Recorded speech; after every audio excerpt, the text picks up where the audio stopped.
8417 for expert advice and great deals. Paddy McGurl, quality machinery, ready when you are.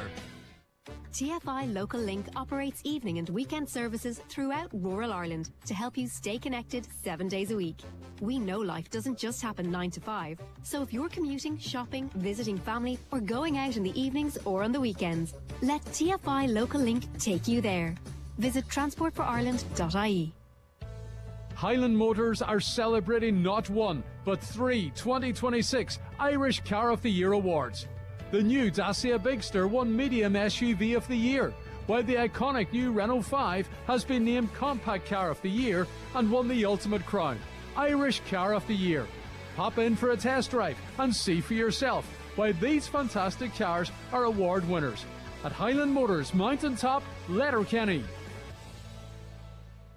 The 9 till noon show from Glendowen Craft Shop in Clonmany as part of the Buy Donegal campaign, an initiative by Donegal County Council, celebrating and showcasing Donegal's incredible local businesses to a global audience. Discover more at buydonegal.com. Highland Radio Time Checks brought to you by EirGrid, the operator and developer of Ireland's electricity grid. EirGrid, powering up communities, powering up Ireland.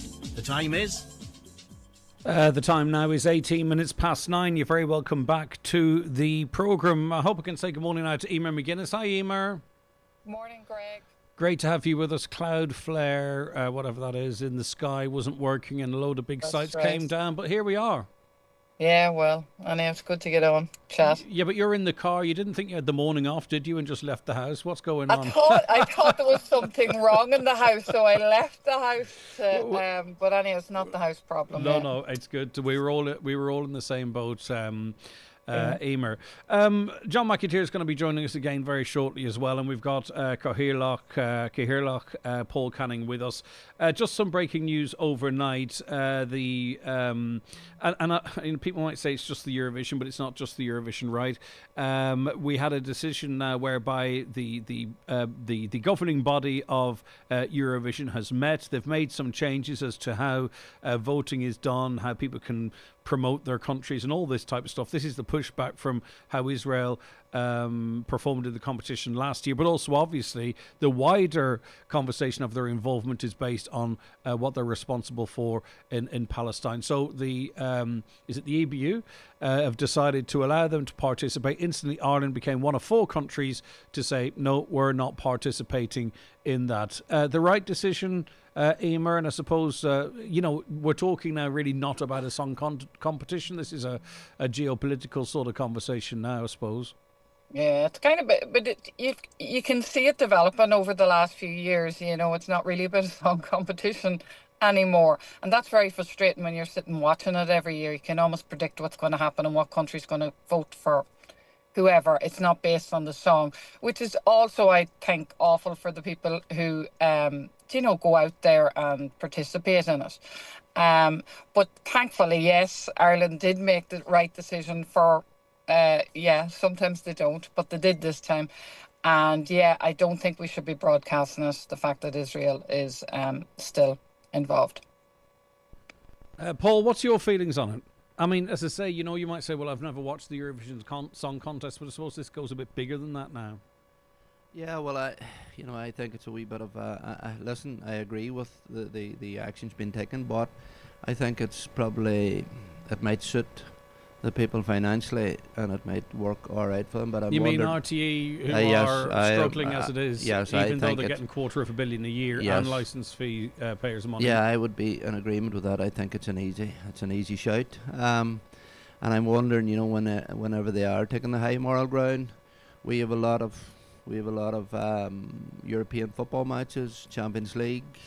Manor Solomon plays with Spurs. Well, I'm wondering, will they take the same line then in relation to Solomon or covering their matches that makes them a few pounds? Basketball's a big one as well. Yes, too. So there's a lot.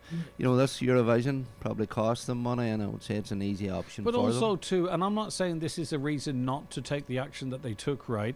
But at what point then do you make a moral judgment on what a country is doing and when you are prepared to share the stage with them or not, be it sport, be it whatever it might be? Well, you're exactly right. If you step over that line and start taking the moral ground, you have to continue. And as I say, this is an easy one because financially it probably suits them. But I'm wondering when it comes to some of the items that actually bring them in revenue, will they be as strong with their commitment in that stage? That being said, Emer, is my argument a little bit of a lazy one in sort of saying this setting a moral precedent? Are we ever likely to talk again in the context of another country that has been, found to be responsible for a genocide and the murder of tens of thousands of innocent children and women? It's very unlikely that there's going to be another event, hopefully, that could be comparable to this stance that's been taken. I have to say, for once, I'm not looking at the ifs, whys, or buts, why they did it, and if it suits them to do it. It was the right decision to make. You do have to make sometimes, and especially at that level, you do have to take a stand and do what's right, and they shouldn't be involved in it. I don't know. I just found it a farce this last few years watching it anyhow. And I felt very sorry for the people that were actually took part, and what happens too as well, you see, it's like sports washing that you see in some parts of the world, or greenwashing as they call it. This is reputational washing here, really, isn't it? Because the Israelis were very active in campaigning in other countries for votes. Right. Benjamin Netanyahu himself released a video. It became sort of almost like a skewed referendum on Israel as a country, and they came out looking good. If you were to take the outcome of it as just the means test, the litmus test. You could talk about it all day long. Morally, yes. It's as simple I don't know why they took that stance. Paul did make a very valid point there. Will they continue to do it right through? I don't know. But I am still glad that decision has been made. The competition is supposed to be all fun. It's camp, it's glitz, it's glamour. I'm not sure if it can recover from this, to be honest with you. I think this could be the death knell of it in its current incarnation. I would totally agree. Yeah, I think I don't actually know. It'll be interesting to see what follows after this as well, because there 5 countries have pulled out. Right, let's kind of go back to the budget, if you don't mind, Paul, and I want to bring something in here. It was reported yesterday that Ireland in a single month collected €10 billion in corporation tax. Only, 5, 6, 7, 8, 9, 10 years ago, that was our entire corporation tax for a year. We took that in 1 month. What I can't understand, and I gave some stats yesterday about how far this would go, 28,500 defective concrete block homes it would fix, right, which is massive. That would fix the problem effectively. The 10T project 10 times over. It would employ 248,000 nurses for a year. This is a tax take for 1 month. Can you make sense... or could you help me understand, right, how, say, for instance, in the budget yesterday, you're just fighting over a couple of $100,000, and there's this type of money washing around in the country, and even to the wider point as why we have any poverty in this country at all. One other stat, every single child in poverty in this country could be given €50,000. Every child out of that 1 month's corporation tax take. How is this country the way it is then, Paul, in your view? Well, in my view, we are, in fairness, we are spending money in the county, and people tend to say we're the forgotten county, but we had a capital budget yesterday, almost €500 million, and you mentioned the TNT, which is $1 billion, or the MICA, what we have actually sanctioned in the MICA is almost $500 million as well. So, you take that, we have 100 million. We have 100 million that is going to the ATU on different items. We have 40 million that's going in direction of the new hospital, and we have a list of items. We have a total list from Letterkenny right through of items where we are spending money. Like you have the Kelly Bags, you have Bal Buffet, you have Lifford, you have the Alpha Beta, you have Bundoran, you have the Greenway. There's good infrastructural spending. But that's still money. It's still money. Of course it is. I'm not in any way doubting that. But at the same time, and I'll come back to Emer on this. At the same time, what we have is we have the lowest disposable income. We've got the lowest incomes. We've got one of the highest rates of deaf schools. We've got one of the highest rates of poverty. You know, we have St Vincent de Paul experiencing record telephone calls for support this year. We have children in poverty in great numbers. We've got a homelessness problem. We've got people waiting for a social home for generations. You know, that's fine what you're saying, but the people listening to this show today are wondering, when is some of this 10 billion per month going to start trickling down to them in their actual lives? You see that the system that we are going in that direction. In relation to everything that we do, insofar as we are doing our capital building program that's going to help those people that are waiting in houses. Like, we have a program now that's about 1,800 houses. We have 600 already on site being built, and we have 600 in the plan, and we have the other 600 then already on site as well. So we are doing a lot in that aspect of, in relation to your St Vincent de Paul's and all of that. It is filtering down, and it's not, Paul. But bear in mind also, like, this is the problem. This is a problem for people, Paul. If you believe that it's filtering down, because you are elected to represent the people, and with respect, that shows that you don't understand what people are going through. To be honest with you, and I mean that with absolute respect. No, I hear what you're saying. Like, but the situation where we're at, the number one, the fiscal advisory is the group. They're also telling us less spend. We are spending. We are working with system. We have programs in place that is trying, for a better word, then, to get to those people. We mightn't be getting to them, I hear you, but we are, and we're trying to put programs in place that allows that to happen.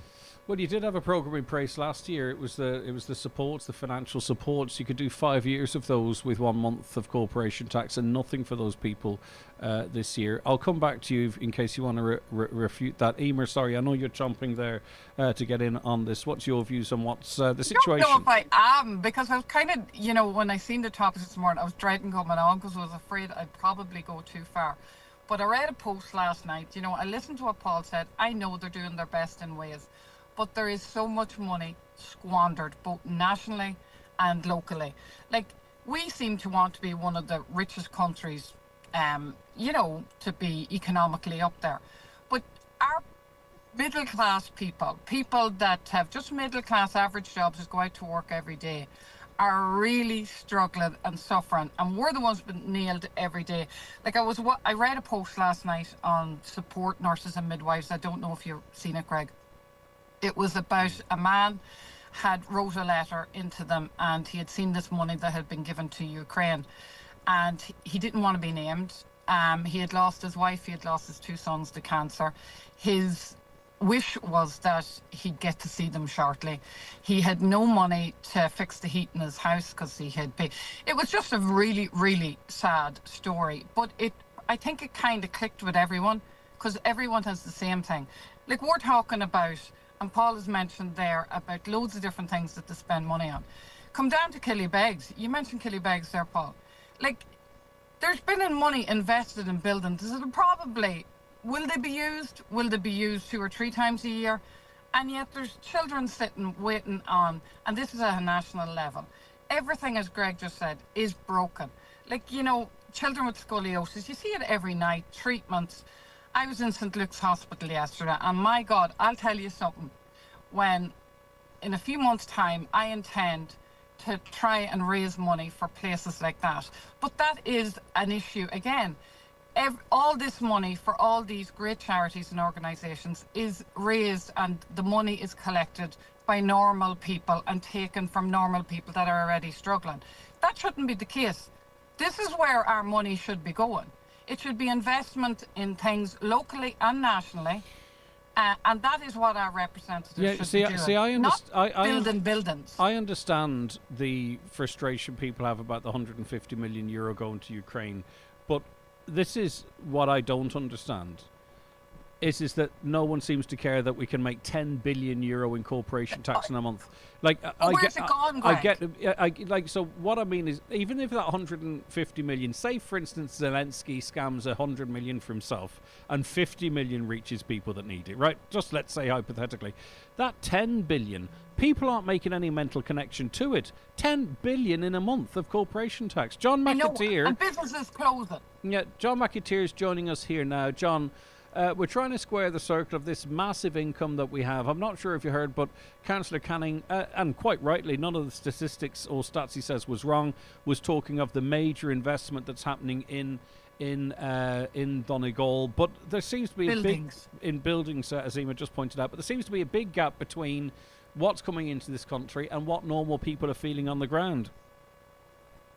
Absolutely. It's been that way for a number of years. The government has plenty of money.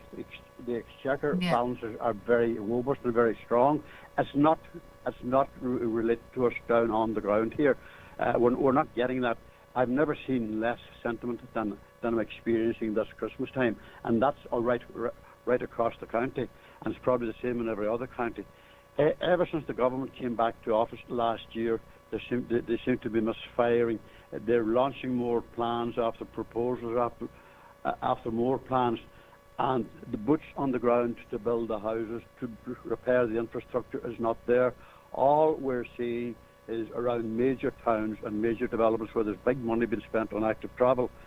To the likes of us out in the Milford area, things like the budget and corporation tax means absolutely nothing to us, because we're all pinned to our colours to make ends meet. And like at the end of the day, maybe the government is too long in power, given that effectively the main arm of the government is there since 2011. I think that's a very, very big problem. And they're just totally reliant on getting legislation into place that could take years to achieve. And it's just not happening for Paul, them. what was the gap? I'll come back to you in a second. I'll come back to you in a second, John. What was the gap between a 5% increase and 0% increase in commercial rates in the budget, Paul? Like, what was the gap? The 2 million. 2 million. 1.9 million, like, to be exact. You know, like that. You wouldn't see that out of 10 billion. Do you know what I mean? That's so. Yeah. So looking at it, I'm going to bring it up to the sort of up to the local government for term, right? So in that 1 month of corporation tax, you wouldn't see the gap in that budget, and yet you are rowing over it for 5 or 6 or 7 days. That's a serious problem, isn't it? Yeah, but it's back to as I said earlier, like we, the $500 million that's been spent on our capital program's not been mentioned. It's a 225 million for the running costs of it. But in relation to, and I know it was mentioned there about buildings, but all those buildings will need employees. You take the Letterkenny Hospital, for instance. That's going to work both ways. You're going to take people into the hospital to get them sorted, and you're also going to have staff working on it. And again, we're pushing the ATU. But the businesses that are open already and that are closing because they can't afford all these, and now you are hiking up. It's crazy. But it hasn't been hiked up. It stayed at 0%. So there was no hike in relation to the commercial rates, and also in relation to the tourist hub in Kellybegs that we built there for 4 million.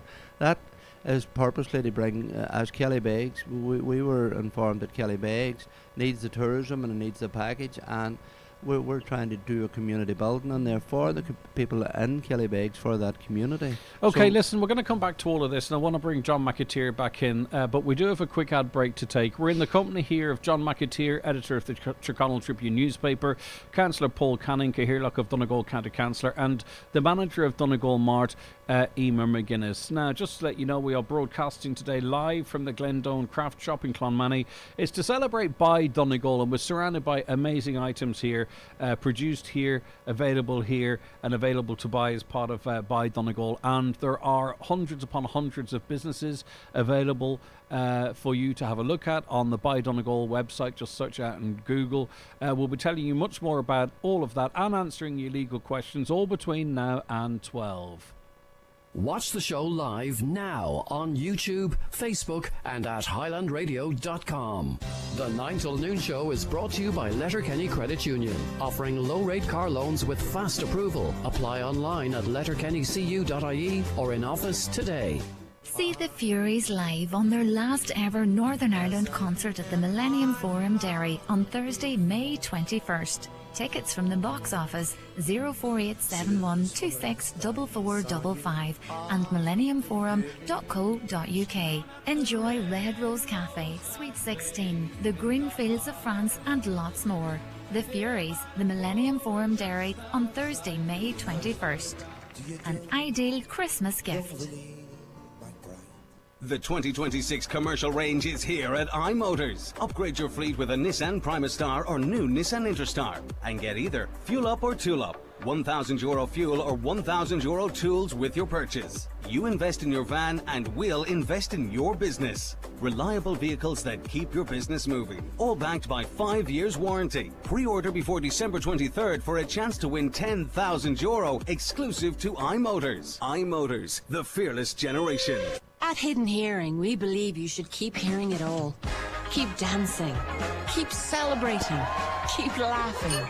Keep being you. Call 1-800-370-000 or go to hiddenhearing.ie and book a free hearing test today. Hidden Hearing. Your hearing is our expertise. This Christmas, celebrate the ones you love with a timeless gift from Pandora. From elegant necklaces and sparkling bracelets to beautifully curated gift sets, find the perfect piece they'll treasure forever. So what are you waiting for? Visit us in store at pandora.net to make this Christmas truly magical. Give more than a gift. Give joy. Give love. Across Ireland, people are committed to securing the future of their rural communities. Our Rural Future is the government's policy that backs that commitment through investment and actions. The Department of Rural and Community Development and the Gaeltacht is now developing the next phase of our Rural Future and wants to hear your views on what matters most for rural Ireland. For more information or to share your views, go to gov.ie/consultations before December 12th, 2025. Brought to you by the Government of Ireland. The 9 till noon show live from Glendowen Craft Shop in Clonmany as part of the Buy Donegal campaign, an initiative from Donegal County Council, with over 400 creative and innovative Donegal businesses taking part this year. It's the perfect opportunity to find a unique gift this Christmas. Yes, indeed. You're very welcome back to a special 9 till noon show. Hi, Greg. Don't like to be ranting or named, but something needs to be done with the ED. I took my husband in by ambulance, urgent request by GP, not seen by a doctor until 9 hours later. This is not all about me. There were many people in the same position. It's dangerously managed. Staff are run off their feet and stressed. Thank you. Love your show. Thank you very much indeed. A caller says the council wasted millions on the road into Letterkenny. They made it a disaster. Whoever designed the port road should be held accountable. And in fairness to Councillor Paul Canning, him and his party colleagues were opposed to that and opposed to elements of the active travel. Not in their entirety, but certainly in their design and their timing. Right, John, is there anything else there that you wanted to add, John McAteer, just on our last topic? I would have simply thought, just going back to the rich, I missed both of that conversation. I would have been suggesting, and I'm going to suggest now, that for years and years, the whole model is broken down, and until there needs to be an urgent root and branch independent review of public services, how they're utilised, how could they best be utilised. And that applies to Donegal County Council as well as everybody else. I mean, when was there an audit done to test the efficiency and to examine better ways and means of doing things and saving more money? I think that's at the heart. We can't go on spending more and more money every year because ratepayers are not going to pay it anyway. It's as basic as that. And I have a lot of sympathy for the local councillors, and there's 31 of them across the country. But this system of screwing the ratepayers, why should we be screwed more than anybody else? We're already, energy costs are absolutely, three-phase energy costs are astronomical. And businesses are so dependent on all of those things. And yet the council will come out then in isolation and say, but for the vast majority it's only 200. That's beside the point. The reality is it's 200 on top of hundreds of others 200s, if you know what I mean. So that's where they're getting it wrong. And that has been the model for collecting rates. It goes back to 19 '77 when Fianna Fáil abolished rates and then brought in rates from commercial premises. So those who are trying to create work in local communities, we're being penalised for doing so, and I don't accept it, and I never will. Paul, you were nodding with some of what John had to say there. I do agree with him there in so far as, you know, at times we get complacent, and I think it is that we should be going back to the public with the workings of Donegal County Council, and if there is items to be changed or if there's items to be reviewed, I think I would agree with them in that aspect of it, that a lot of people out in the county, because of their own work and because of their day-to-day living, they don't actually know the workings of Donegal County Council, and I think there should be some sort of system within the council that actually comes out and speaks to the public and says, this is what we do, this is what we are planning to do, should we be doing it different? And that's going right across from planning, housing, the MICA, the roads and the water infrastructure, all of that. We should be doing that. You know, who opposed, because I've got a lot of reaction to this, so I must ask, who opposed, I'm not looking for individual names, who opposed suspension of the active travel plans in Letterkenny? Fianna Fáil team. Opposed? No, who not proposed, who opposed it? Who didn't want it to happen?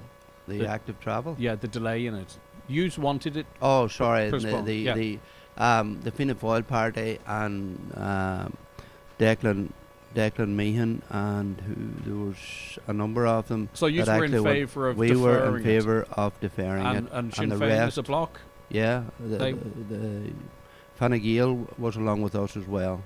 So it was Sinn Féin and a number of independents as a bloc opposed that. Okay, right. Okay, that's interesting. That is interesting. Emer, you know, I think, and this is not directed at Paul, but we don't want to bubble either here in that what is important to the people, right? What important is to the people is about how they can afford to live, their access to services, their ability maybe to build on their own property. That's the day-to-day bread and butter stuff. And I don't mean this funny, but, you know, they're not sitting around talking about 4 million being spent on a tourist hub. That's fantastic, don't get me wrong, but there seems to be a disconnection there a little bit. The tourist hub is fantastic. I didn't actually just mean the tourist hub. I know what you mean, There's a few other buildings have been built. I just find them totally unnecessary. And then when you see how much people are struggling around you in their normal, as you say, everyday lives, I just see it as a lot of the time as money wasted. Like we did changes in Donegal town to the one-way system. It's a total disaster for any business person trying to get around the town every day. I don't know what benefit that was to the town, apart from maybe put a few businesses under more financial strain because the traffic and the public can't get to them. There's decisions made that are absolutely crazy. Well, let's go north from there. The Donegal town mess. The crossings, and it is a mess. The crossings in Ballabafey and Stranola, which were called out from the beginning, and now the active travel in Letterkenny. You could go on and on further west and north. You know, Paul, why are people not consulted or listened to? Yeah, well, see, that's the questions that we're asking. Believe it or not, why? Why we are not meeting with the bus operators, why we are not meeting with the schools, with the A2. I'm going Letterkenny with the A2. There seems to be a template set down, and it seems to be stemming from the time the Green Party was in power, where it's more about the active travel and getting out and walking, and we agree with that, but Letterkenny, Donegal is a rural county. But Letterkenny does need a bus lane. Make it a bus lane. Yes. I mean, you know, there's no plan for a bus lane in Letterkenny. But that's you can't blame the Greens for that. No, but that's exactly what we were discussing. That's exactly, and that stemmed from the meeting that we had with the local link and with the bus operators. And that's what we're trying. And that's what we were trying to do. But it was through back on us. We don't have the money, and we said then, well, if we get the money through rates, will you do it? And they said they would. The only thing is, and I'm not. This is not unique to this programme, right? But if you listen to the 9 till noon show, before the work started in Donegal Town, people were against it and warned what was happening. If you listen to the 9 till noon show, people were saying these crossings in Ballabafentional are absolute madness. And if you listen to the 9 till noon show, you would have said that the active travel, it doesn't matter. Let the millions go. We'll come at it again. We don't need that right now. And if we're going to have a town bus system, if that ever happens now, you need for it to be able to pull in and pick people up safely and to move around the town unhindered by general traffic.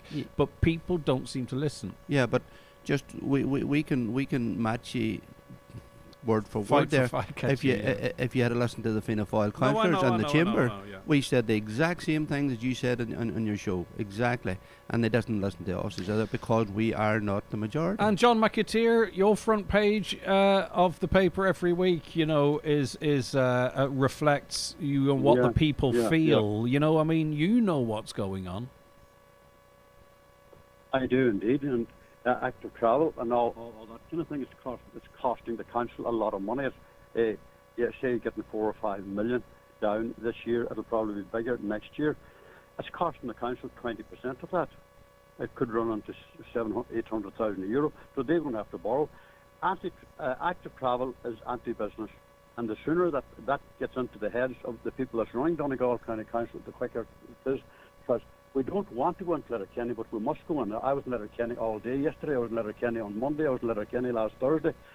I'm leaving Muffet and giving myself an extra hour to get into Letterkenny. And I missed an appointment 3 weeks ago because of that. You'll get to Ulverston in double quick time. All of a sudden you're sitting there twiddling your thumbs for the best part of an hour. You're ringing forward to see will it be okay if I'm going to be another 15 or 20 minutes late.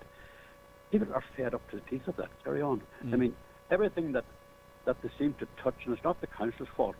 It's not been communicated to the people, but that's just a part of only a part of the symptoms. Yeah, I mean, you say it's not. You say it's not. Yeah, but you say it's not the council's fault, right?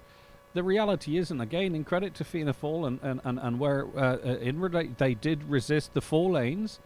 They resisted the active travel plans in the current form, and if the truth be told as well, no harm to them, the majority of people that voted in favour of the progress of the active travel plans were councillors that aren't even in Letterkenny. I mean, is that wrong for me to say, Paula? Go ahead, John. That all goes back to the better local government plan that Noel Dempsey brought in 1999. Things are.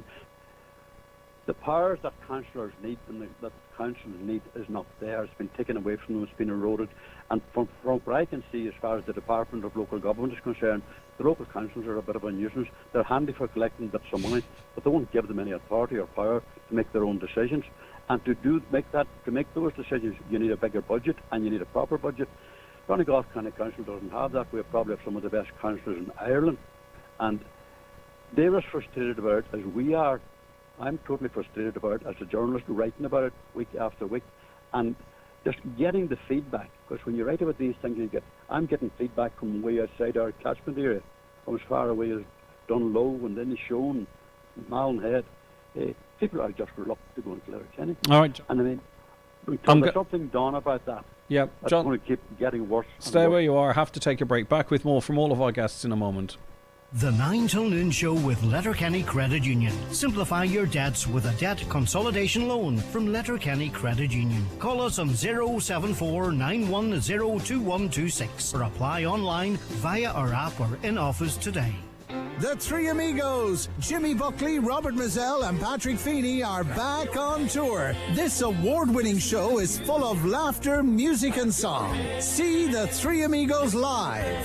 Clonmany Hotel, Letterkenny, Monday, January 26th. Tickets priced $39.50, now on sale at hotel reception and ticketmaster.ie, where extra charges may apply. The Three Amigos live. This show is not to be missed. Here, would you look at Eco Enda? He's only after going and getting himself one of the new Skoda EVs. First he went vegan, then he got solar panels, now this. Yeah, sure, he'd buy anything as long as he can get a grand for it. Must be from that county beside Monaghan. The new fully electric Skoda range. The kind of cars that get the neighbours talking. But only if you're quick. Check availability at skoda.ie. Skoda. Let's explore. Skoda. Your local Skoda dealer is DMG Motors, Clar Road, Donegal Town. Telephone 074 9721396. Maybe you're walking home with a guy you really like after a night in the college bar. Or maybe you and another fella are heading back to his in a taxi after meeting in a club. Or perhaps you've gone home with someone after a really great fourth date. There are lots of times and places where we need to say what we want and what we don't want. Whatever the moment, have the consent conversation. A message from Cuan, a Government of Ireland agency. Who's making something wonderful at Lidl this year? Hi, I'm David Brett from Oak Park. We pride ourselves on supplying award-winning hams to Lidl each Christmas. We select Bord Bia quality assured Irish pork. We naturally smoke them using beechwood chips. Oak Park's Bord Bia approved ham joints from $9.99. Lidl, more to value. The 9 till noon show from Glendowen Craft Shop in Clonmany as part of the Buy Donegal campaign, an initiative by Donegal County Council, celebrating and showcasing Donegal's incredible local businesses to a global audience. Discover more at buydonegal.com.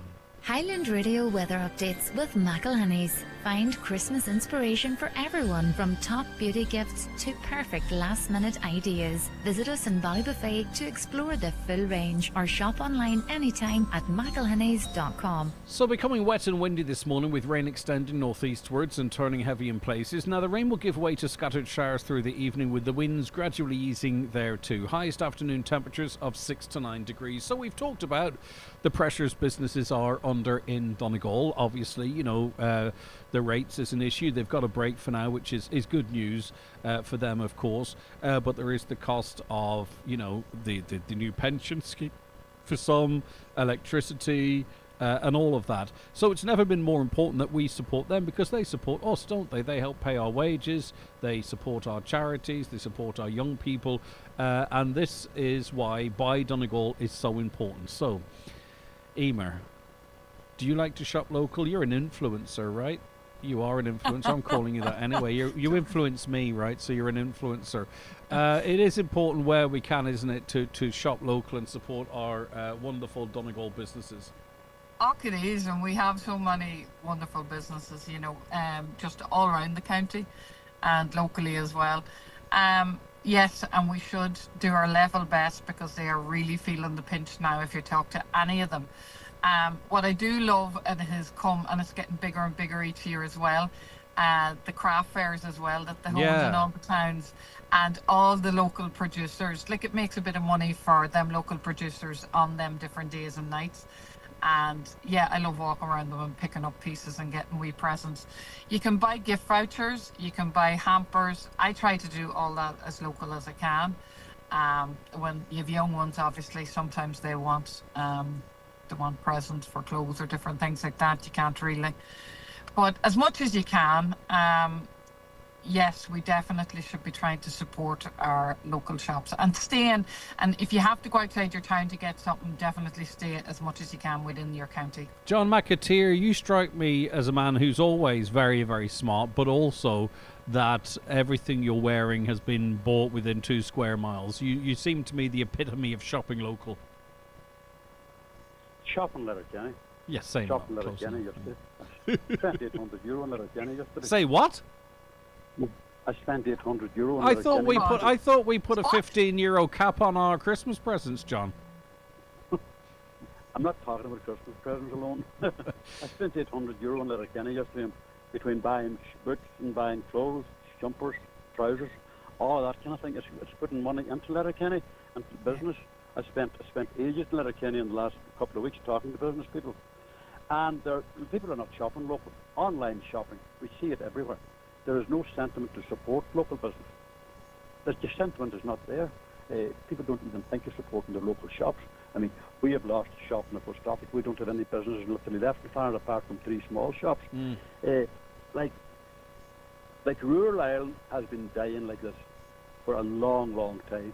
This year is the first time that I'm experiencing at first hand this winter the actual rural depopulation. The people that should be there in their early 20s and to their early 40s, 50s, they're gone. Yeah. There's nothing for them here. They're not interested in going into working in Ireland because they're being taxed to the hilt. Yeah. They prefer to go to Australia, Okay. even though they're far removed from family at Christmas and everything else. Online shopping is taken over, and that's a very sad reflection, because if we're not going to support local business, like there's going to be numbers of businesses probably listening to it this morning. I talked to some of them yesterday. They won't be here next year. Yeah, They're in okay. Letterkenny Well, we for can 40, do our 50 years. bit. We can do our bit, and I think I'm pretty young and relevant, and I blend. It's a blend, you know, online and local. Paul Canning, this is why these initiatives are so important, you know, and the website shows, the Buy Donegal website shows that there are so many businesses in so many different categories that are offering, you know, great services and products. I'm just at the back of my head. I'm picturing John with the iron jumper coming out of Letterkenny on him. No, listen. I first of all, I want to. Good man, Paul. I really love I want to thank the people here in Glendowen, this craft shop, because of the hospitality they've given us, and that is one of the key things that we have with the Buy Donegal. If you do go to all the wee knick-knack shops that people are producing their own products, that it's the hospitality and it's the conversation that they have. And But it's the story as well. You see, there's a story here. Story. Yeah. It's a complete story. But the other item where I live, and you know, we have a lot of people trucking into Derry. A lot of people trucks into Derry every whip about. But I think even from now to Christmas, that if they did shop local, and even and I'm not getting at you, Greg, here, but even if they go to the local hairdresser and they go to, you know, they go to the local the local beautician, and they go to the local nail technician, etc., and just give a little bit to their local. Yeah. Well, I go to my local supplier. hairdresser very regularly.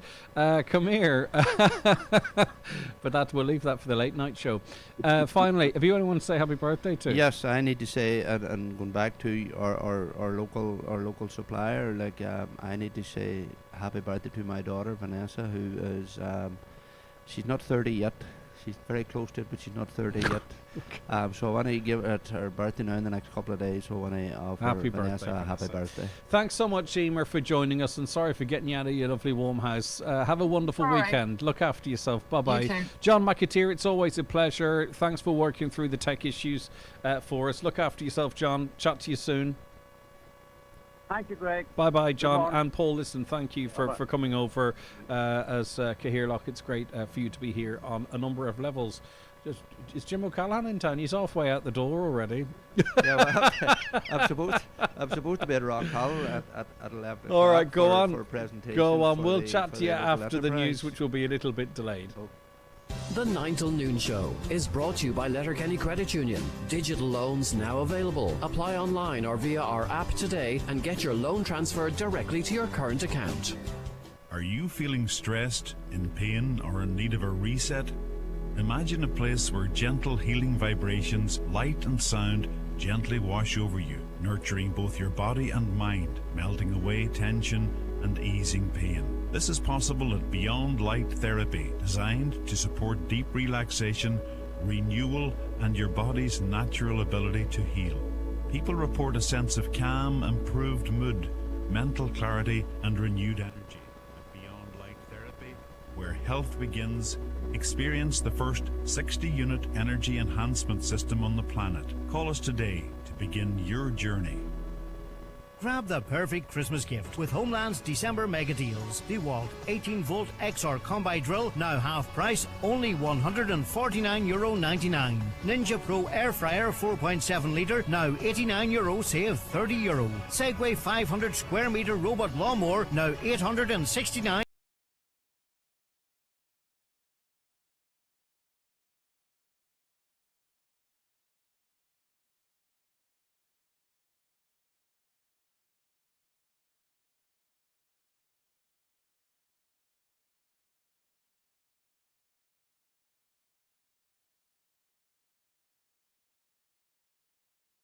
Glowing warm white and a Christmas tree, or maybe even two, will make your home feel even more right.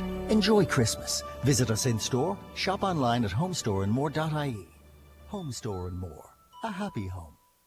Millionaire Raffle from the National Lottery is back. There's 1 millionaire guaranteed and over €6.3 million in cash prizes to be won. The draw is on New Year's Eve and tickets are limited to 600,000. Have you got yours? The National Lottery. It could be you. Gift responsibly. Discover your perfect festive look at Evolve Clothing this Christmas. From casual wear to suits, streetwear, and a standout footwear collection. We've got it all. Call into us at Letterkenny Retail Park and step into holiday style today. McGowan Hearing, one of the longest established audiologists in the Northwest, now have weekly clinics in Letterkenny, Buncrana and Carndonagh. Book your free hearing aid consultation at one of these clinics or with audiologist Darren McGowan in your own home. Call 07191 00208 or visit mcgowanhearing.com. The 9 till noon show live from Glendowen Craft Shop in Clonmany as part of the Buy Donegal campaign, an initiative from Donegal County Council, with over 400 creative and innovative Donegal businesses taking part this year. It's the perfect opportunity to find a unique gift this Christmas. Live, on air, online and on the Highland Radio app. This is Highland Radio News. Good morning, it's Donna Marie Doherty with the news at 10 o'clock. Members of the Irish Defence Forces have come under fire in South Lebanon. The 127th Infantry Battalion came under small arms fire at 6:30 yesterday evening, but all personnel are well and accounted for. The Defence Forces say the battalion were out on patrol in armoured vehicles when the attack happened and initiated immediate action drills. This is one of the last tours of duty for Irish soldiers will perform as part of the United Nations Interim Force in Lebanon, as the mission will soon be stood down. Defence Minister Helen McEntee has condemned the incident and praised the personnel involved for their professionalism in extremely challenging circumstances. A Donegal woman was allegedly arrested in Heathrow Airport on suspicion of drug smuggling. RTE reports that the arrest was made on the 7th of November when she was found in possession of an undisclosed amount of cocaine. The woman in her 40s has been remanded in custody since then, and her address was given as no fixed abode. A court appearance is due on Monday in Isleworth Crown Court. A young Donegal man is being honoured today with a National Bravery Award after running twice into a burning house to rescue an elderly man. Keelan Dolan, who was 22 at the time, spotted smoke while travelling home from lunch with his grandfather. Hearing the man inside, he rushed in and found him incapacitated in a chair. When the man initially refused to leave, Keelan dragged him out to safety just as the flashover engulfed the house, leaving it almost completely gutted. Gardaí said it was thanks to Keelan's quick actions that nobody was killed. The occupant was treated for minor injuries and smoke inhalation. For her heroism, Keelan has been awarded a bronze medal and a certificate of bravery. Contractors behind the new National Children's Hospital have brought in international experts after the latest completion deadline was missed. Children's Health Ireland were due to get access to the grounds on Wednesday, but the Health Minister says this has been pushed back again until the end of the month. The €2.2 billion hospital was originally due to be finished 3 years ago. Minister Jennifer Carroll McNeill says a new BAM advisor should make a difference. They're problem solvers, they're ultimate fixers. BAM International have sent those people here to the UK and Ireland, which, let's face it, was slightly overdue, was absolutely needed.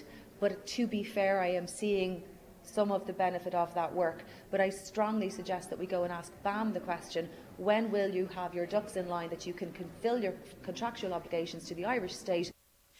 Social housing impacted by defective concrete needs to be discussed in both houses of the Oireachtas, including the Seanad. Senator Eileen Flynn says that travellers from Donegal have raised concerns about homes that are not included in the scheme. However, Senator Flynn stressed that it's vital the discussion now extends beyond the county's borders.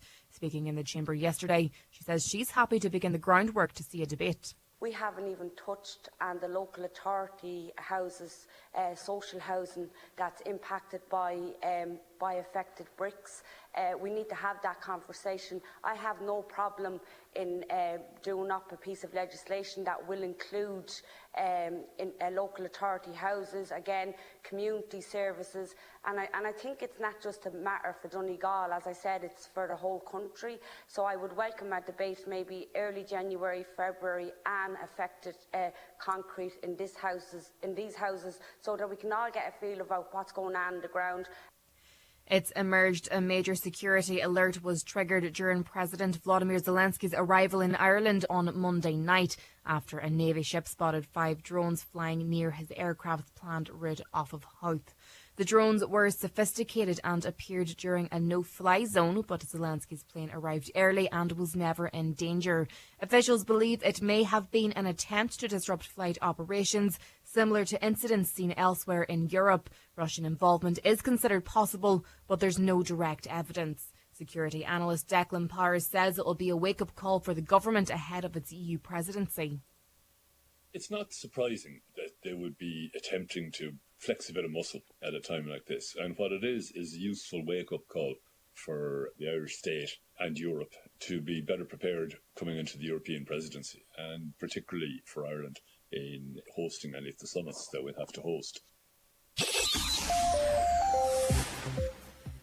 Becoming wet and windy this morning, with rain turning heavy in places. Highest afternoon temperatures will range from 6 to 9 degrees. That's all for now from the newsroom. Back with headlines at 11 o'clock.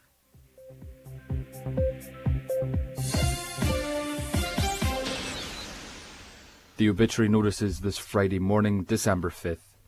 The death has taken place of Tony McGonigal, late of 6 Ivy Park, Brehen, and formerly of Ballymagory, Strabane. Tony's remains are reposing in the family home. Funeral from there tomorrow at 11:15 a.m. for 12 o'clock Requiem Mass in the Church of the Immaculate Conception, Trench Road. Interment afterwards in Burt Cemetery. Family time please from 10 p.m. until 12 noon. Family flowers only please.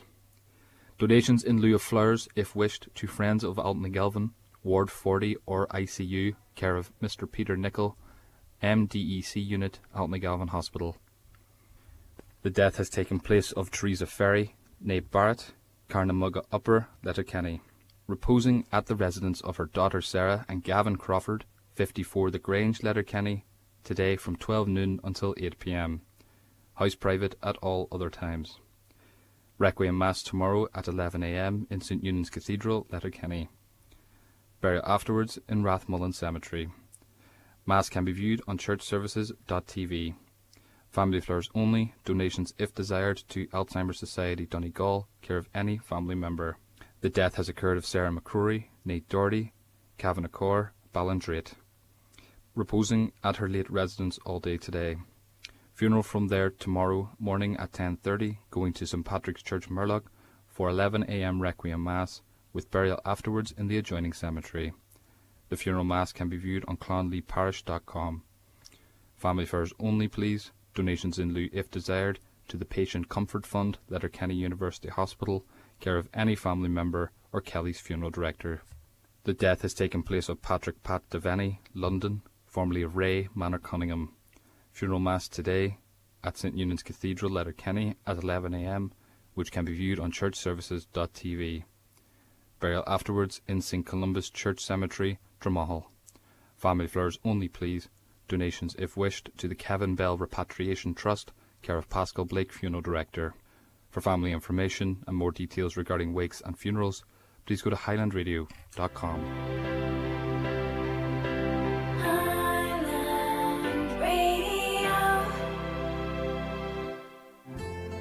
If you love amazing Christmas value, you'll love Aldi's Board Beer Quality Assured Fresh Whole Irish Turkeys from $8.99.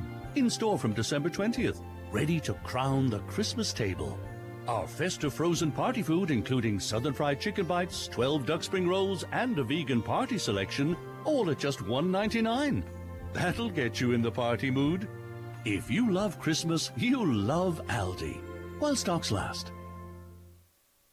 You're very welcome back to Friday's 9 till noon show, 10 past 10 on this Friday the 5th of December. Seamus Gunn is going to be joining us very shortly to answer all of your legal questions, or as many of them that we can get through. But thank you for all the texts and calls that are coming through so far this morning.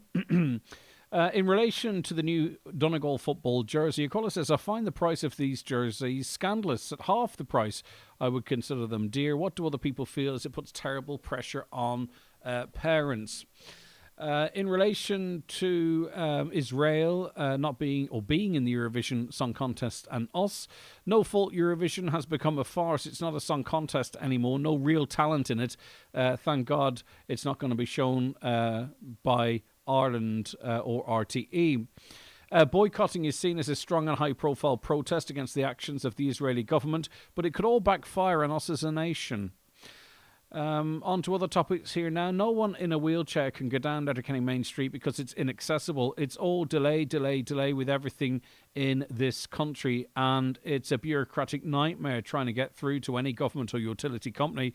There's no plan at central government level at all, says that listener.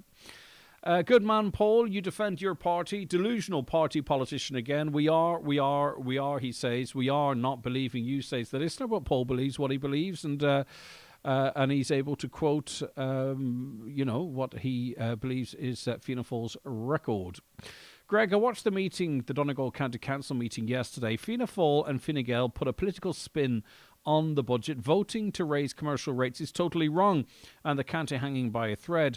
I was talking to a councillor last night, and Kieran Brogan and his colleagues agreed 140,000 to 90,000 euro be spent to suspend traffic for 9 days, and 50k for a traffic survey. Another waste of money to sit on a desk. Ask Paul Canning, how does he think this is right that 140,000 euro of ratepayers' money in this county should be wasted on a traffic survey that's not going to make any difference, and a suspending of the traffic for 9 days at 10k a day? Well, who pays, though, the loss? The loss to Letterkenny businesses may well be in excess of 10,000 euro a day. So, they might say, well, it's a shame that it's costing the local authority that, but we as a collective are losing way more than that. They could make that argument. And, maybe a survey is what's required. We've seen that the roadworks between the hospital roundabout and up where Highland Radio is, they changed those plans on the hoof. So maybe it would be no harm. Spend wise now and save big later is a possible scenario. Hi, Diggerman used to tender for council at €27 an hour. Now it all goes to Central Machinery Yard. That's 37 an hour. This is how money's spent. Another here, all talk from the government is about the infrastructure plan, most of which does not go above that Dublin-Galway line. If anything does, it takes decades to do anything. No Bonagee Bridge, no Ballybofey bypass, and then they tinker around the edges that make traffic congestion worse. Mountaintop is RM50 at peak time. Greg, the whole country was wondering why Simon Harris jumped at the finance position. It was the golden ticket, says another listener. Now, we are running a competition which wraps up today, and it's in association with Cadbury Secret Santa, and we've teamed up with them as they have over 20,000 bars to give away this year. How do you do that? Well, there are posters scattered around the county. If you come across one of those, follow the instructions and you could give someone the gift of an anonymous chocolate bar just to say thank you. So to win our great prize today, which is a €250 one-for-all voucher for someone who nominates someone, and a €250 one-for-all voucher for the special person that's nominated, all we're asking you to do is say, who would you surprise with a Secret Santa bar and why? Why do they deserve it? What good reason do you have to surprise someone with one of these Cadbury Secret Santa bars? So get your suggestions in, your nominations in to us on 086 60 25,000. WhatsApp and text that number 086 60 25,000. We already have 4 very worthy recipients in the hat. One further one will be chosen today, and then we have an overall winner then of effectively €500 in one-for-all vouchers split between a nominator and a nominee. So get into us right now, 086 60 25,000, or email comments at highlandradio.com. And I just want to mention as well, if you don't mind, that this is the last working day effectively whereby you can enter the draw and have plenty of time to do so and be in our 11 draws of Christmas. We have €1,000 to give away every working day from Monday, so £5,000 next week, £5,000 the following week, and then just before Christmas on this programme we'll be giving away a car worth in excess of €35,000 euro. It's that beautiful Renault Symbios worth, as I mentioned, over 35,000 euro, full of great kit. So there are 11 draws, 10 of a grand, 1 for a car. If you want to be in all of those draws, the first draw taking place on Monday, now's the time to do it, right? Get in early, and then you can just sit back and see how you get on. Just to remind you, you don't have to answer a call in a certain amount of rings or answer it at all. Your name is associated with a ticket. That ticket is drawn, you win. And one other thing I wanted to mention, yeah, the tickets are €15 each, or you can get 5 for 50, but please only play if you can spare it and have a bit of fun with your hard-earned money. How do you get your tickets? HighlandRadio.com. They're available there right now, safe and secure. If you prefer, though, you can give us a ring at the radio station, 074 91 25,000. Please don't leave it till Monday, because we could end up chock-a-block and backed up, and we don't want anyone missing out. So if you want to be in the draws, now's the time, 074 91 25,000. Or, in fact, you can call into the station, as many of you do, and deal exclusively in cash or play by card there. Right, so we are here at the beautiful Glendowen Craft Shop here in Clonmany. It's a beautiful little spot, by the way, just off the road. Well worth coming to visit. We are going to be speaking to its owner, Anne, who is a wonderful host and has looked after us superbly so far.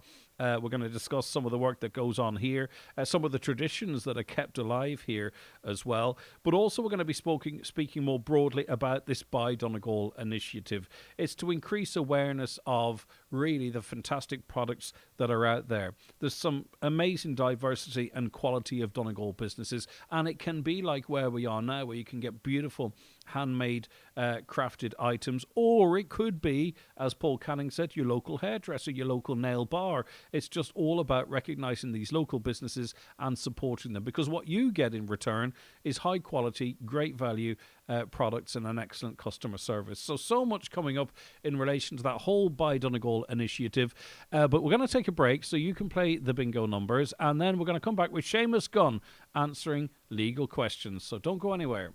It's time for Vision Ireland Bingo on Highland Radio. It's Friday the 5th of December. You're playing on the yellow sheet for the daily prize of €400. The reference number is S5. It's game number 49.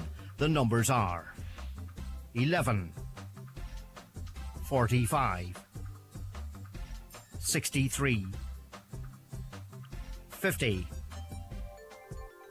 8, 78, 56, 48, 81, and finally 35. Phone your claim to 9104833 before midnight, leaving your name, contact number and the name of the shop where you purchased your book, and we'll call you back the next working day. Get all your Vision Ireland bingo information at highlandradio.com. The 9 till noon show is brought to you by Letterkenny Credit Union, with monster loans available up to €60,000 for all occasions. Visit letterkennycu.ie. For the perfect gift this Christmas, visit Tinney's Toys in Letterkenny, where you'll find top quality toys at great prices. From Care Bears to Lego, Beyblades to Brooder toys, and our amazing range of kids' electric ride-on cars, Tinney's Toys has something for every wish list. Visit us in store at Leck Road, Letterkenny, or shop the entire range online at tinnystoys.com. Tinney's Toys, much more than just farm toys.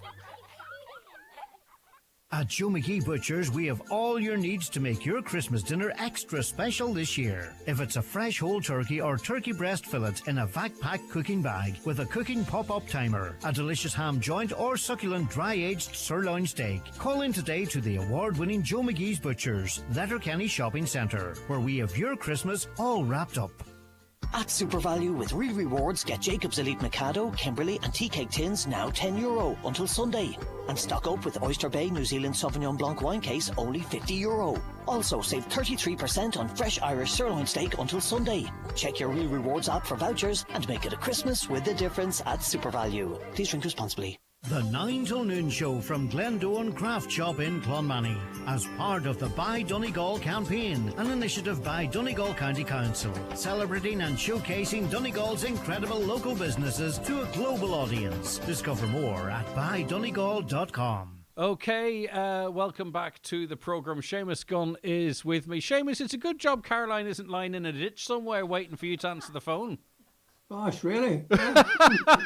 I thought we were tuned in here. You're tuned in. I was going to try and tell you how to switch off this new autofocus feature on Zoom, but you know what? It's not too bad at all. It's grand. You look really good. Is it on now? No, it's fine, but you'll notice if you move your head, the camera's following you, but it's all good. Seamus, how are you getting on? Welcome to the programme. Thanks for joining us. This high-tech stuff's always ahead of us, you know? Yes. Look, I don't want any Christmas presents on that line now, you know? None of that sort of thing. We'll keep it to... too much for me, yeah. Wheels and sticks. Listen, we've got loads of questions to get through, but interested to get your views really on and how one might frame it, the cost of peace in Ukraine. Hopefully we're at a point whereby this terrible bloodshed and loss of young lives can end, but, you know, there's a cost to everything. Yeah. Well, I think everybody's a bit perplexed by it at this stage, Greg. It depends on what news medium you're actually tuned into or listening to. If you're taking leads from the US, you get a line on it, and then from Europe, which is obviously what we're more concerned about. I find it slightly extraordinary, really. We've all lived through different times and history, and people say history repeats itself, and here we are seeing it play out in front of our lives in relation to a situation that has arisen, which needn't have happened at all, in my view. That's just my own opinion of it. We're going back to February 2022 with an aggressor moving in on a country that has its own independent sovereignty and is now vying to take over in or around 20% of it. And it would seem that that could be part of a deal, or certainly a condition, an ingredient in a deal that might ultimately lead to peace. Now, we flip back to late 1930s, 38, 39, and at that point in time, you've seen the exact same happening. And people said it would never happen again. Neville Chamberlain came back from wherever, somewhere in Germany, Munich, I think it was, and they had an agreement reached, which they thought they would then stall the Nazi movement, and Hitler in particular, by appeasing him in his move into what was then Czechoslovakia. And they signed off on the Munich Agreement, and the great words of Chamberlain, "A peace for our time," has resounded ever since, and we know what happened next. So where is this any different? You know, what, like in the terms of repetition and history, we are now going down that same road again. In 2016 or so, 2014, I think, or 16, Russia just moved into Crimea, took it over. And we're allowed to continue on to some degree. I just want to hold you there, if you don't mind, because you start at 2014, right? Was this inevitable? Was it that historically we'd go down the same route again? Because, you know, there were efforts by the Russians. They want to protect their land, their sovereignty, you know, their security. And they were saying, look, you're encroaching up against our border here. You know, you are flexing your muscles. These war games that were taking place in Ukraine, you know, Ukraine can't become a part of NATO. Fundamentally, a lot of what Russia will sign up to if there ever is a peace deal is precisely what they were seeking before this full-scale invasion began at all. So do you believe the West, in inverted commas, has to take any responsibility for this war beginning in the first place? It's a fair question. If you go back, yes, of course we could go back before Crimea. If you go back to around 2014, the Donbass region has been fought. It's been fighting out there for 8 years preceding 2022, and they've now actually, I think, taken on over about maybe 80% of that at the minute, and that seems to be one of the key areas that Russia is homing in on with regard to annexing it completely. But if you're if you're asking, should Europe take some responsibility? Well, let's just tease that out. All Ukraine was trying to do in or around that time as well was to join NATO to have some protection against this movement, which was right on their doorstep by Russia, and Russia being the aggressor. How do we know that? Because they've done the same in Crimea. And when they took on Crimea, the rest of Europe looked on and allowed them to do that. It was Russia, in my opinion, who started to flex their muscles again on the Ukrainian frontier in or around the end of 2021, leading into 22. And by the way, Greg, they said and made it very clear that they had no intention. I remember being down in the country at the time, listening to this, that they had no intention of invading Ukraine at all at that point in time, for sure. and made that clear to the world. The only thing then Seamus, you woke up one morning in February, and suddenly they were there. The only thing is there are warmongers in the West. You know, there's no doubt that they are, and they make decisions. They make decisions that don't really necessarily take full account of the consequences, you know, and we've hitched our wagon to some of these, Ursula von der Leyen, for an example, and others that do seem to be warmongers. And you know what? I don't think it's a conspiracy theory to wonder a lot of these people that are pushing certain things in the United States and Europe, you know, if you were to follow the money, you know, you'd want to be absolutely sure no one benefits from this financially. Well, if you go down that route and you see what was supposedly the snippets of this points of agreement or heads of terms that were suggested, yes, do follow the money, particularly follow the 300 billion assets that are frozen in Europe at present, which are Russian assets, obviously. Most of them, interestingly enough, held in Belgium. Why that is, I don't know, but that's where. Well, they don't want them. You see, they're concerned. They were trying to get them moved out because they don't want to be in the firing line of Russia down the line. So they actually sought, did they not, security guarantees to actually, you know, facilitate whatever the EU might plan for this money. Well, you see, the sides, Europe and the US are diametrically, it seems, opposed on this point. And it is also likely a stumbling block. Europe sees those funds as possibly for funds that could be used for reparations to rebuild Ukraine. I don't think that that's terribly unreasonable. I think it's worth teasing out that point. While on the other side, the US and the Russians see these funds as potential for investment in Russia by actually the US. Yeah. So. They're two diametrically opposing views on that. So when you do follow the money, you can see that the US is thinking, well, here could be even a further opportunity to develop in Russia itself, but Europe won't be having that. So the great divide, and you say that there's warmongers in Europe. Well, I don't necessarily agree with you because they can't afford it, Greg. They don't have the defence. They don't have the systems there that could actually take on a full defence of the likes of Russia if they started to flex their muscles elsewhere, which seems to me to be likely to happen because the leopard doesn't usually change its spots. And while they're talking peace talks, or while they're hinting at that they're interested, they're still wreaking terror on Ukraine on a daily basis. They are, and my concern is also too that just on the humanitarian one just before of course, finish, and this is because this is just in the small little print somewhere. You see that children have been sent off to North Korea that have been taken in by Russians, and that's a crime again. The International Criminal Court a few years ago issued warrants against Putin and I think one of his commissioners in relation to that, which nobody seems to pass any reference to at all. And no one seems to talk either about the videos and images of people with additional needs being chained to benches in Ukraine either, which I have seen myself. But I do understand where you're coming from. One final point, though. We kind of maybe are a little bit naive sometimes, are we, as humans? There are cycles in humanity. We think we're so sophisticated and different, but you have war times, you've got peace times, you've got people always trying to grab somebody else's land. Are we ending peacetime? Are we part in this sort of a cyclical way, inevitably heading towards a major global conflict, because that's what we do. That's what's in our DNA, and that's where we're going. It's a bit pessimistic, but curious as to your view.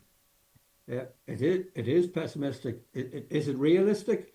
We have a tendency to self-destruct. The powers and the balance of powers, though, is what would concern me now, and the way they are aligning. And in fact, I believe that Europe, to some degree, are now second-class citizens on the world stage in that, because the big powers, China, Russia, the USA, they're on the other side, and they're paddling their own canoe here, and Europe is looking on. So naive, we have to aspire towards something better. Of course we have, but will we self-destruct? That's something that could happen. Yeah, it's a deeper one. Thanks for that, Seamus. Seamus Gunn's going to be answering your legal questions after we come back after these messages. Watch the show live now on YouTube, Facebook and at highlandradio.com. The 9 till noon show with Letterkenny Credit Union, now offering mortgages from €40,000 to €600,000 with no hidden fees or transaction charges.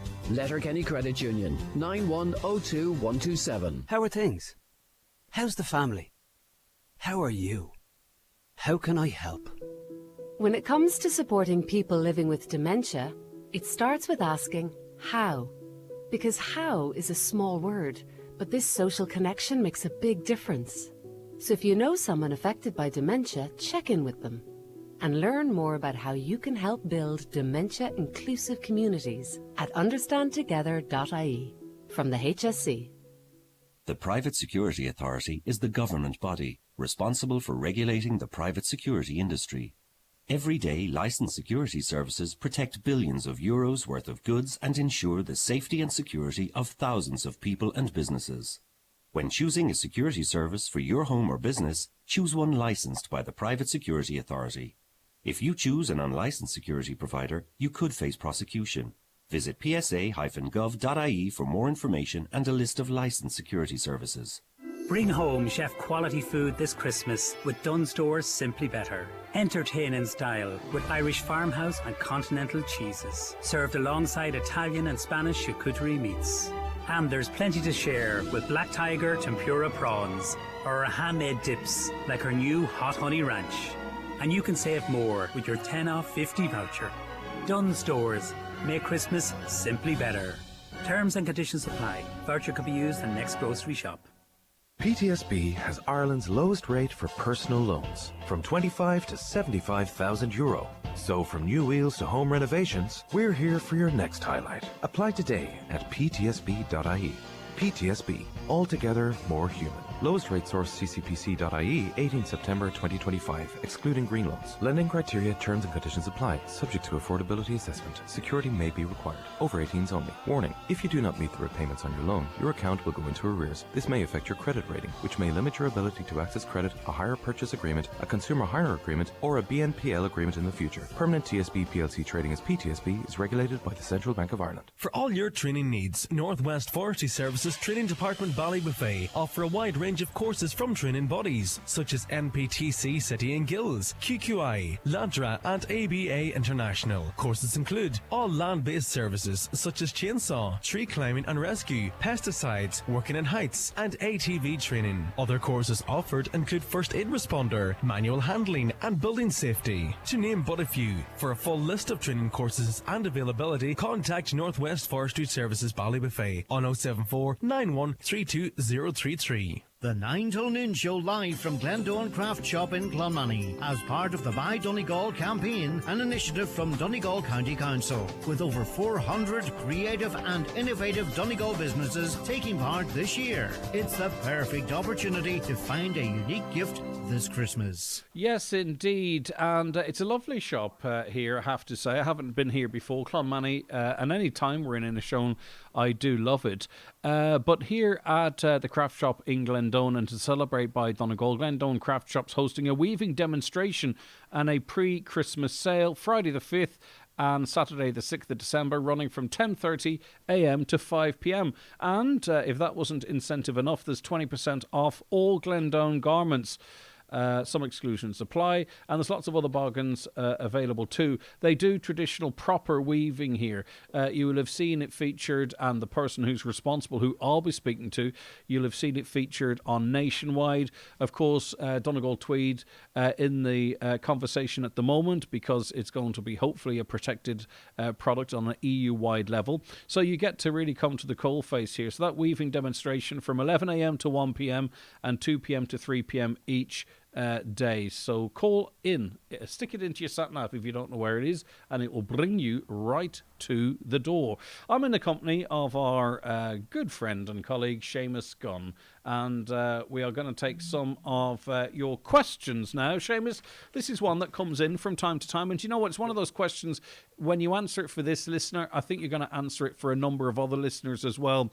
And it's as old as time. My neighbour has planted a hedge that's blocking our view to the main road. We've had a few near misses. What can I do? Now, I've seen this before, where you get these lovely squared off hedges and you're trying to pull out, and because of the nature of the vehicle, the nose of the car literally has to be out before you can actually see around the sides of one of these squared off cornered hedges. What can you do?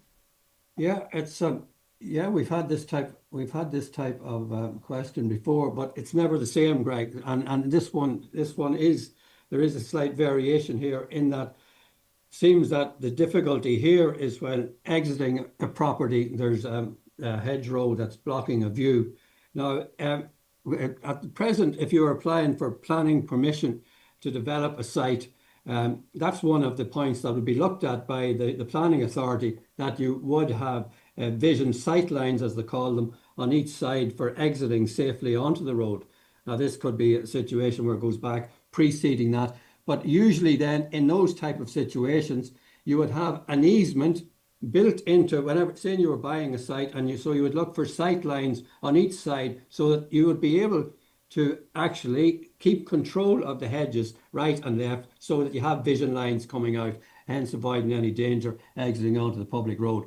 Obviously, this hasn't happened. Now, again, this is as old as Methuselah as well, but the first port of call here is dialogue. There's just no doubt about that. But it's not sometimes that common. But that's where to start. If a situation like this, and it's described to the neighbour next door as to the difficulties and the dangers that are arising and are apparent on a daily basis for the person that's coming out onto the road, they may be very reasonable and deal with it, so you have no issue whatsoever. If that doesn't happen, yes, you're in a situation then where it becomes confrontational. And that's not ideal either, because you will remain neighbours probably at the end of this and going on for years to come. So it's best, if at all, it can be resolved in reasonable terms. If not, then what are the options going to be? In practical terms, I've seen this myself, not engineering terms, but in practical terms, you can get some type of a mirror device which would assist you for coming out and for exiting. But in legal terms, if you have a situation where you need work done to trees next door that are encroaching on your property, and you can't get any agreement on that, you could think of making an application to the district court for what's called a works order, in order to get permission to carry it out yourself, if they're essential and necessary. That's possibly an option, but in that situation, I think that is more given towards where you have trees overgrowing onto another person's property, which this isn't really the case. This is a sightline case, so slightly different. They could consider, if it's creating a danger for road users, of which the individual is, well, then they could also contact the local authority to actually put the people on notice that this is causing a danger on the public road, and they could request them to trim them back appropriately. And if they don't, then the public authority could have the power then to do so themselves and make good any damage, of course. So those are a couple of real options. The district court route, just because it would polarise the parties into the future, I'm a bit reluctant. I do think that going right back to the start, dialogue really is the answer. Can I ask a question in relation? Going forward with any of these, for anybody listening, going to get a site, see that you have easements to your right and your left, for the purpose of maintaining sightlines. I know this is anecdotal, but in your experience, by the time someone maybe makes an inquiry with you or with one of your colleagues, has dialogue on the ground taken place? Like, do people actually, in a way, trying to avoid confrontation or even conversation and skip a step? I'm just curious if many of these cases come across you and your colleagues' desks where the basics haven't been tried yet. Like, listen, I'm sorry, maybe you don't realise, but...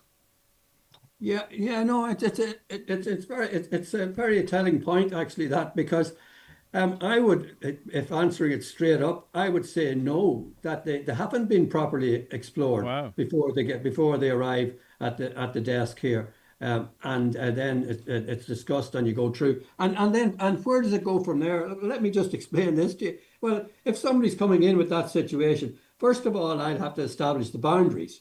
And where the boundaries are at, and probably think about getting some type of an engineer or architect's report to show what is there any encroachment at all in the first instance. So you're immediately talking about maybe spending quite a good deal of money establishing A, that you have a case, and B, maybe that it is a nuisance, and then consider then going down the court route, which is going to cost, it's going to be significant enough, while the situation could be easily remedied by the people having a practical discussion on the ground. But unfortunately, that doesn't always happen. And when you start going down the legal route, you are going to incur costs. You're going to be advised legally the way it's going to be handled. And if you're prepared for that, with the aggravation and the fallout afterwards, which I put a good bit of emphasis on, because I say life does go on after these cases.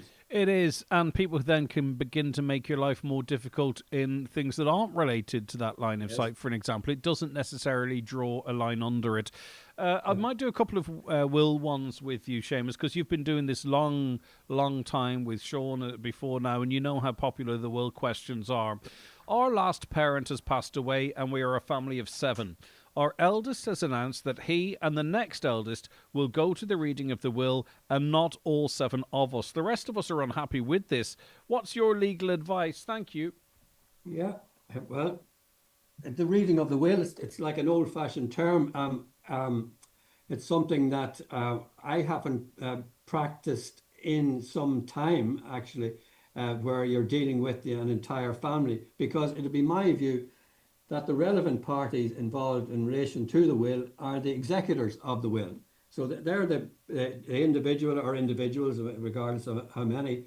They're the people who are charged with the responsibility of carrying out the wishes of the deceased in accordance with the terms of the arrangements in the will.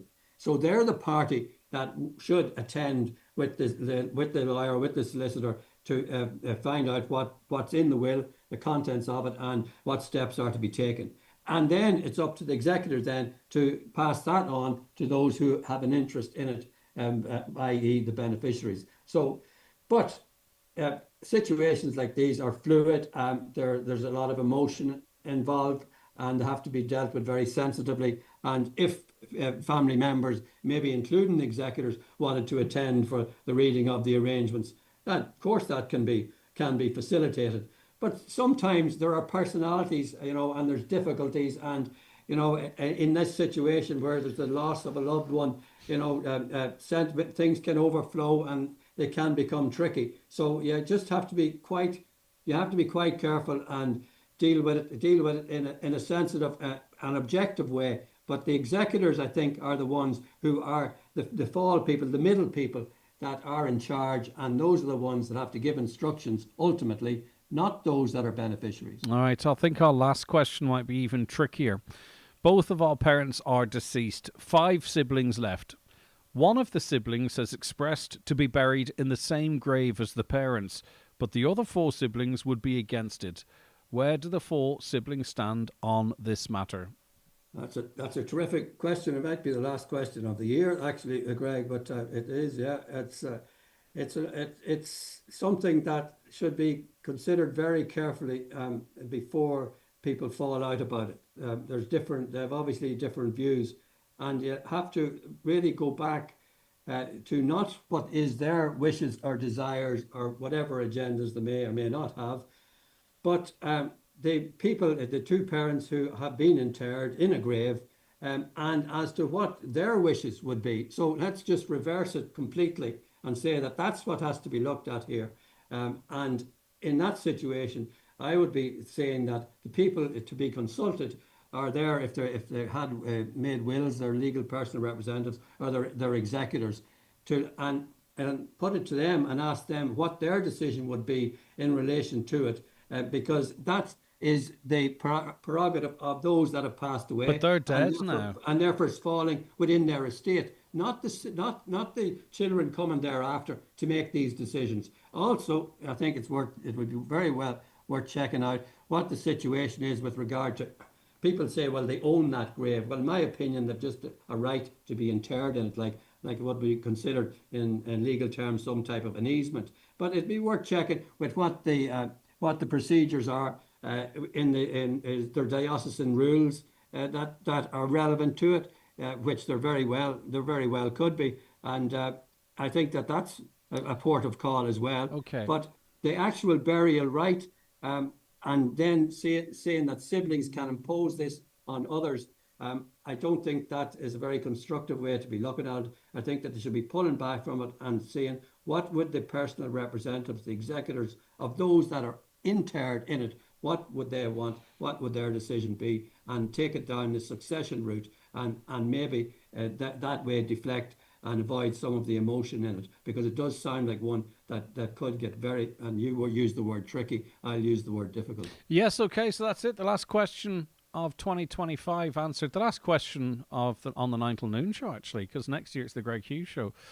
So you're coming back, of course. We couldn't do it without you, Seamus. Have a wonderful Christmas. Love to you and all of your family and all your work colleagues, because you are of McLaughlin Gunn Solicitors in Letterkenny. And we're talking about by Donegal, right? And those services include those of solicitors. And you're online as well, aren't you? You've pretty much nailed every URL with the word gun in it. Well, I wouldn't say that, but we're there, Greg, primarily to help people and to give them a guidance and give them a direction. And it's wonderful to see you up in the beautiful Clonmany up in Inishowen now today. And at this point, I suppose it'd be remiss not to wish everybody a very happy, peaceful, very safe Christmas, prosperous New Year, of course, a new show, and very best of luck with that, like from the Greg Hughes show. Now, so there's changes afoot, and I think that for Highland Radio, continue what you do best, being the voice of the community, in the community, for the community, and don't forget gun.ie. Seamus, chat to you soon. We might get a beverage over Christmas or something. Let's see. Right, we'll be back with our focus very firmly on by Donegal and our hosts here, the Glendowen Craft Shop, after this break and from here to 12. The 9 till noon show is brought to you by Letterkenny Credit Union, offering low-rate car loans with fast approval. Apply online at letterkennycu.ie or in office today.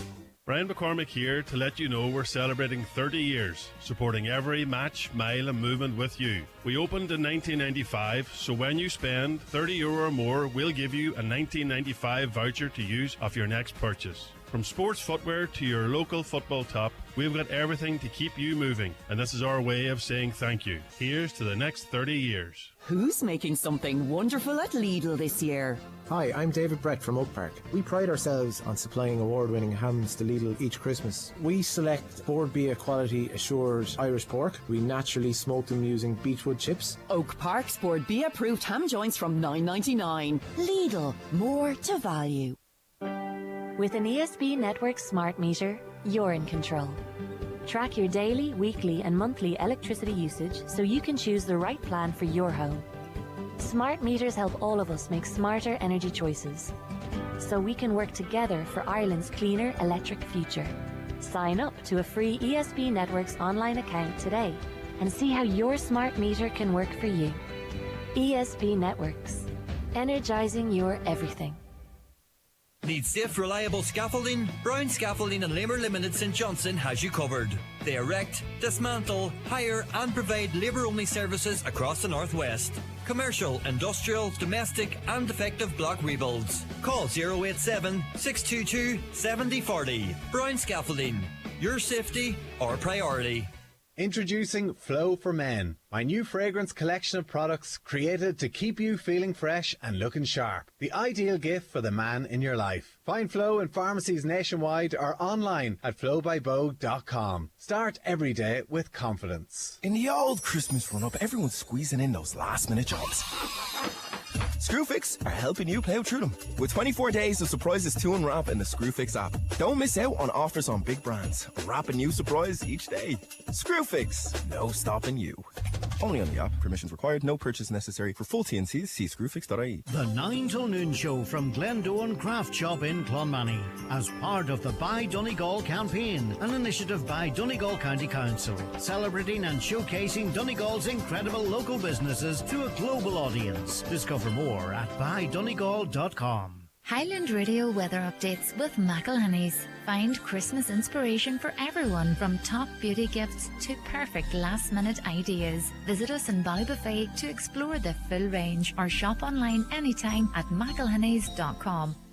Now, the weather forecast becoming wet and windy this morning, with rain extending north eastwards and turning heavy in places. The rain will give way to scattered showers through the evening, with the winds gradually easing then to highest temperatures in the afternoon, 6 to 9 degrees. Okay, to mark by Donegal, we are joined by two people very much part of that ecosystem, that infrastructure. We'll start with saying good morning to Orla O'Hagan from Orla Accessories. Good morning to you. Thank you so much for joining us. Hello, how are you? I'm doing delighted good. To be here.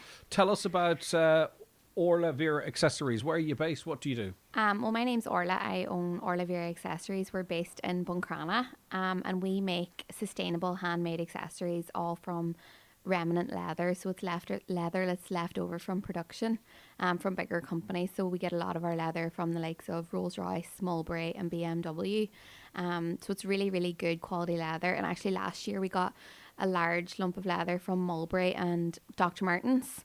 So we've got like really, really extremely high quality leather, and we hand make then handbags in Buncrana. And yeah. And whilst we were all sort of, to some extent, and maybe you were in what you were doing, grinding to a halt through the pandemic, this was the period where you had the space really to go full hilt at this. Yeah, well, I was working in London up until 2020. I was designing luxury shoes and handbags for a luxury designer over there. And then with the pandemic, I got made redundant. So I was made redundant at 23. And I remember at the time thinking like, oh my God, who gets made redundant at 23? Like, what am I going to do? So I came home, and at the time lockdown was for 2 weeks. So I thought I'll go home for 2 weeks and then I'll start applying for jobs back in London. And when I came home, sure, lockdown ended up going kind of longer and longer, and I was getting bored, and I'm like a really, really creative person. So I had a sewing machine that I bought for my lecture a few years before, and I just started to make like wee bits and pieces, like wallets and really small things. And then once lockdown kind of started to open up again and people were going to weddings and stuff, like it was still like limited numbers, like 50 people, but because obviously nobody was going anywhere, everyone did have a wee bit more money to kind of spend. So they were coming and going, oh, I would love a like bespoke handbag to match my shoes or my dress. And then I was kind of getting custom orders, and then I started to sell online. I was in McElhenney's, and then once I got a website, it all just kind of kicked off from there, and I stopped applying for jobs in London, and I thought, right, I'll give it a go. So we're 5 years in now. I know you probably don't want to sit in your ivory tower and judge others, right? But there definitely is a problem with fast fashion, and a lot of us are sort of complicit in that. T-shirts for $2.99, and it's fantastic. I think it's fantastic for those who can't afford stuff, and it makes stuff accessible. But there is a broader issue of just sometimes like T-shirts, polo necks, dresses that are coming in, on a conveyor belt or in a boat from China. You wear them once and you chuck them out, and they end up in a pile or in a river somewhere in Africa a lot of the time as well, right? So as someone in the fashion industry, do you look at elements of it and go, we really need to be doing better, but I'm going to do my bit? Well, I think when I started doing this, I knew a contact, like from working in London, I knew a contact that dealt with like end of line stuff that was going to either be destroyed if you didn't use it. So I had a good contact there, and I thought, right, okay, if I'm going to give it a go, I'm going to do it as sustainably as I can. And I think, though, in the sustainable fashion element, like a lot of it starts from home. So like if you're buying gifts for people and if you're trying to shop locally, like why is these big fashion retailers selling as much as they are? And it is probably because, you know, in your local area, people aren't making and doing as much as they can. So I think now, like going forward, hopefully people, with the Buy Donegal campaign, hopefully people can, you know, look around their local area, who's making what, and you know, people are trying to make a living out of doing this, and people are so passionate about it. So I think now, even going forward for Christmas, like buying a gift in your local area and keeping the money locally is such a huge part of it. But you're also offering quality, uniqueness, and a story that if you are environmentally minded, it can work well. You can work that with pride. I'm going to speak to John Hina, who's a master weaver, but I can't rush it because we're right up against an ad break. So I want to put the last question to you, Orla, and then come back to John if John will facilitate me there. How big do you want to be, right? You know, because yours is one of those brands, isn't it, whereby there might be more value in having one-off pieces or a dozen of them rather than 2,000 of them. I don't know. What's your business plan in that regard in terms of scale? Well, actually, in terms of scale, I was flat out for the past 5 years, and then I had a baby this year. Okay, congratulations. So I haven't actually really worked for the summer. So now I'm trying to get back into the swing of it. I'll wait till January. There's no panic on you. Having a plan for next year. But going forward, I think, well, we deal with such small skins. So everything is quite limited. So if you buy one, it might be one of 3 or one of 10. Yeah. Like it would never be more than one of 10. And after that, it's not unique any longer, is it? Because you're going on to the next piece of material that you have. Where can people find out more information about what you do? We are on Instagram, TikTok, Facebook at Orlavera Accessories, and our website is www.orlaveraccessories.com. You don't need to actually say that anymore. orlaveraccessories.com. Okay, listen, well done. Thanks so much for coming down to us, and continued success. Congratulations Can on... I actually just say yes, that of course we are hosting tomorrow in O'Flaherty's in Moncrana a market, and it's supporting the Buy Donegal campaign. We've got really, really good vendors coming in. It's on from 12 to 7 tomorrow, and it's a massive drive home for the shop local. So if anybody would like to call down, it's on from 12 to 7. And where again? In O'Flaherty's Bar in Moncrana. Brilliant stuff. Thank you so much for calling in. Back with the news after these. The 9 till noon show with Letterkenny Credit Union. Simplify your debts with a debt consolidation loan from Letterkenny Credit Union. Call us on 074 910 2126 or apply online via our app or in office today. Farmers brace for blue tongue. In this week's Irish Farmers Journal, we have the latest on blue tongue in Northern Ireland and what it could mean for live exports and marts here. We reveal the new nitrates derogation conditions. Outrageous Brazilian beef with banned hormones enters Europe. And suckler farm incomes to triple this year. Never miss a story by getting an Irish Farmers Journal home delivery subscription. Sign up today and get a free farm bucket full of Irish Farmers Journal merchandise. Visit ifj.ie/bucket. Start the day with our mini breakfast at Sweeney's Hotel, Dunlow. Only €10 at Bacchus Bakery. Then slow Sunday right down with Sunday lunch and glass restaurant from $18.50 for one course. Festive comfort, great food and winter warmth are waiting. Book now, Sweeney's Hotel 074 952 1085. Ma aon tú bula gáis sáile nó an troid, ná túir neamh order. Oscail fuinneoga agus tuirse. Ná catabach, ná bhópáil, ná húsóid lasar gan chosint. Ná díflogáil las ná múch éon rud leictrach. Múch an gás ag an méidir. An sin is cuma cén salóirí gáisitá agad, chuig léig líonraí gás éireann ag 1855. Té chuig gasnetworks.caí chun seatscáilein de na céimena a hábháil de gléas, agus a roinnt le de chorda agus de winter. Every time you choose public transport, you're playing your part in reducing Ireland's transport emissions. Since 2022, the Connecting Ireland Rural Mobility Plan has introduced over 180 new or enhanced bus routes across the TFI network. 8 million journeys were made along these routes last year, connecting towns and villages near you and supporting communities across Ireland to make sustainable choices. It all adds up. Wherever you're going, your journey counts. Visit gov.ie/your journey counts. Brought to you by the Government of Ireland. The spectacular Gerbola's Christmas Circus comes to the Neil T. Blaney Road in Letterkenny from Friday, December the 5th for 2 weeks of festive family fun, featuring some of the biggest stars in world circus, including from Paraguay, the death-defying motorbikes inside the Globe of Death, and from Brazil, the legendary Flying Trapeze. Book your circus tickets now on circusgerbola.ie. The 9 till noon show live from Glendowen Craft Shop in Clonmany as part of the Buy Donegal campaign, an initiative from Donegal County Council, with over 400 creative and innovative Donegal businesses taking part this year. It's the perfect opportunity to find a unique gift this Christmas. Okay, it is 11 o'clock. We've got so much more to come on the programme live here from the craft shop at Glendowen, and it's all part of Buy Donegal, and we've got a master weaver joining us very shortly indeed. He's famous now. He's been on Nationwide and all that. We're small fry.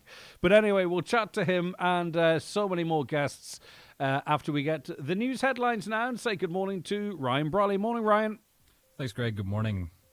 Members of the Irish Defence Forces have come under fire in South Lebanon. The 127th Infantry Battalion came under small arms fire at 6:30 p.m. yesterday, but all personnel were well and accounted for. A Donegal woman was allegedly arrested at Heathrow Airport on suspicion of drug smuggling. RTE reports that the arrest was made on November 7th when she was found in possession of an undisclosed amount of cocaine. The woman in her 40s has been remanded into custody since then, and her address was given as no fixed abode. A court appearance is due on Monday at Isleworth Crown Court. Donegal is set to benefit from over €75,000 of Smart Regions investment funding. This is distributed by the Department for Enterprise, Tourism and Employment. It will see over €25,000 allocated to Donegal 2040 Strategic Development and almost €50,000 to Donegal Enterprise Fund. There will be no commercial rates increases in Donegal next year. A budget of €222 million was passed, which is nearly 20 million higher than 2025's budget. While 5% and 2% increases were proposed, some councillors argued that the larger budget meant there was no need to raise fees for business. Others felt 2% and around €4 per week would have been a fair compromise. Figures published by the INMO this morning show 26 patients were waiting for a bed at Letterkenny University Hospital. This is the fifth highest in the state. At Sligo University Hospital, 31 patients were waiting, meaning in total 57 patients were waiting for a bed across the northwest this morning. Uisce Éireann say the repairs to a burst water main may cause supply disruptions to Ballydevitt, Idrim Glebe, Lough Esk and Drumroan and surrounding areas in Donegal. Traffic management will be in place during the works, which are expected to be completed by 8 p.m. this evening. It is recommended 3 or 4 hours are allowed for full supply to return. And the development of a veterinary course at ATU Letterkenny is part of a €4.5 billion plan to transform third-level education in Ireland's research and innovation sectors. The Tertiary Sector Capital Investment Plan 2026 to 2030 was published today. It sets out strategic roadmaps for capital investment across higher education, further education and training apprenticeships for research and innovation. That's all from the newsroom for now. We'll be back again at 12 o'clock.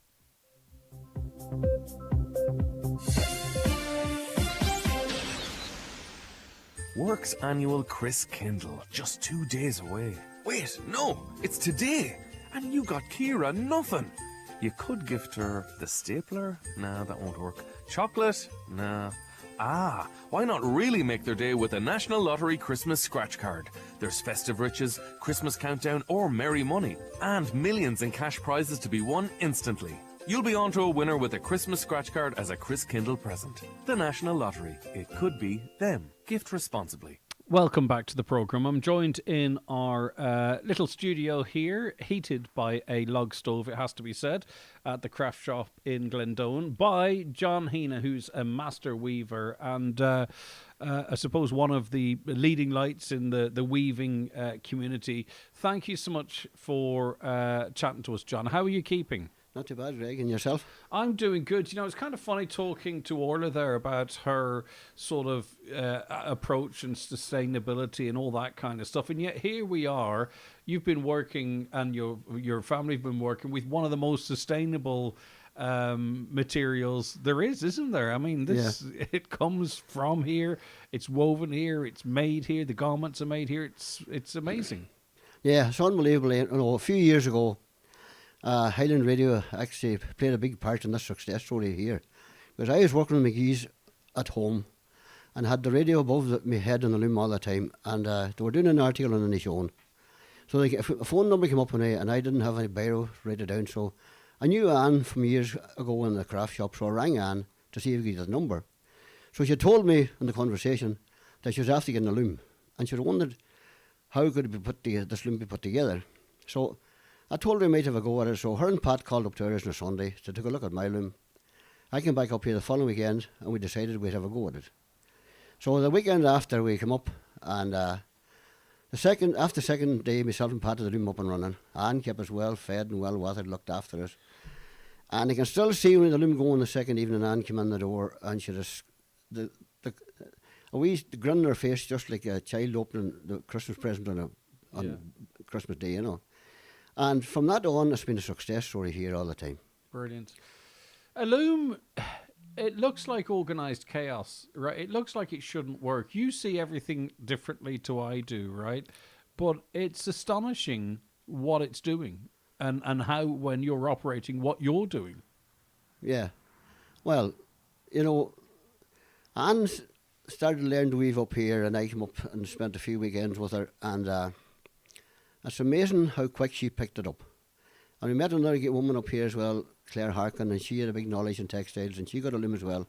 So it was great to see the weaving back up and going up here in the shown, like. And as my motto is, seeing is believing. So you can come here, see Anne weaving on the loom, go in, see her doing the dressmaking, everything's made here. So it's just brilliant to see that. I mean, you really are right, sort of in the heart of the heritage and history, at least over the last century or so, of weavers.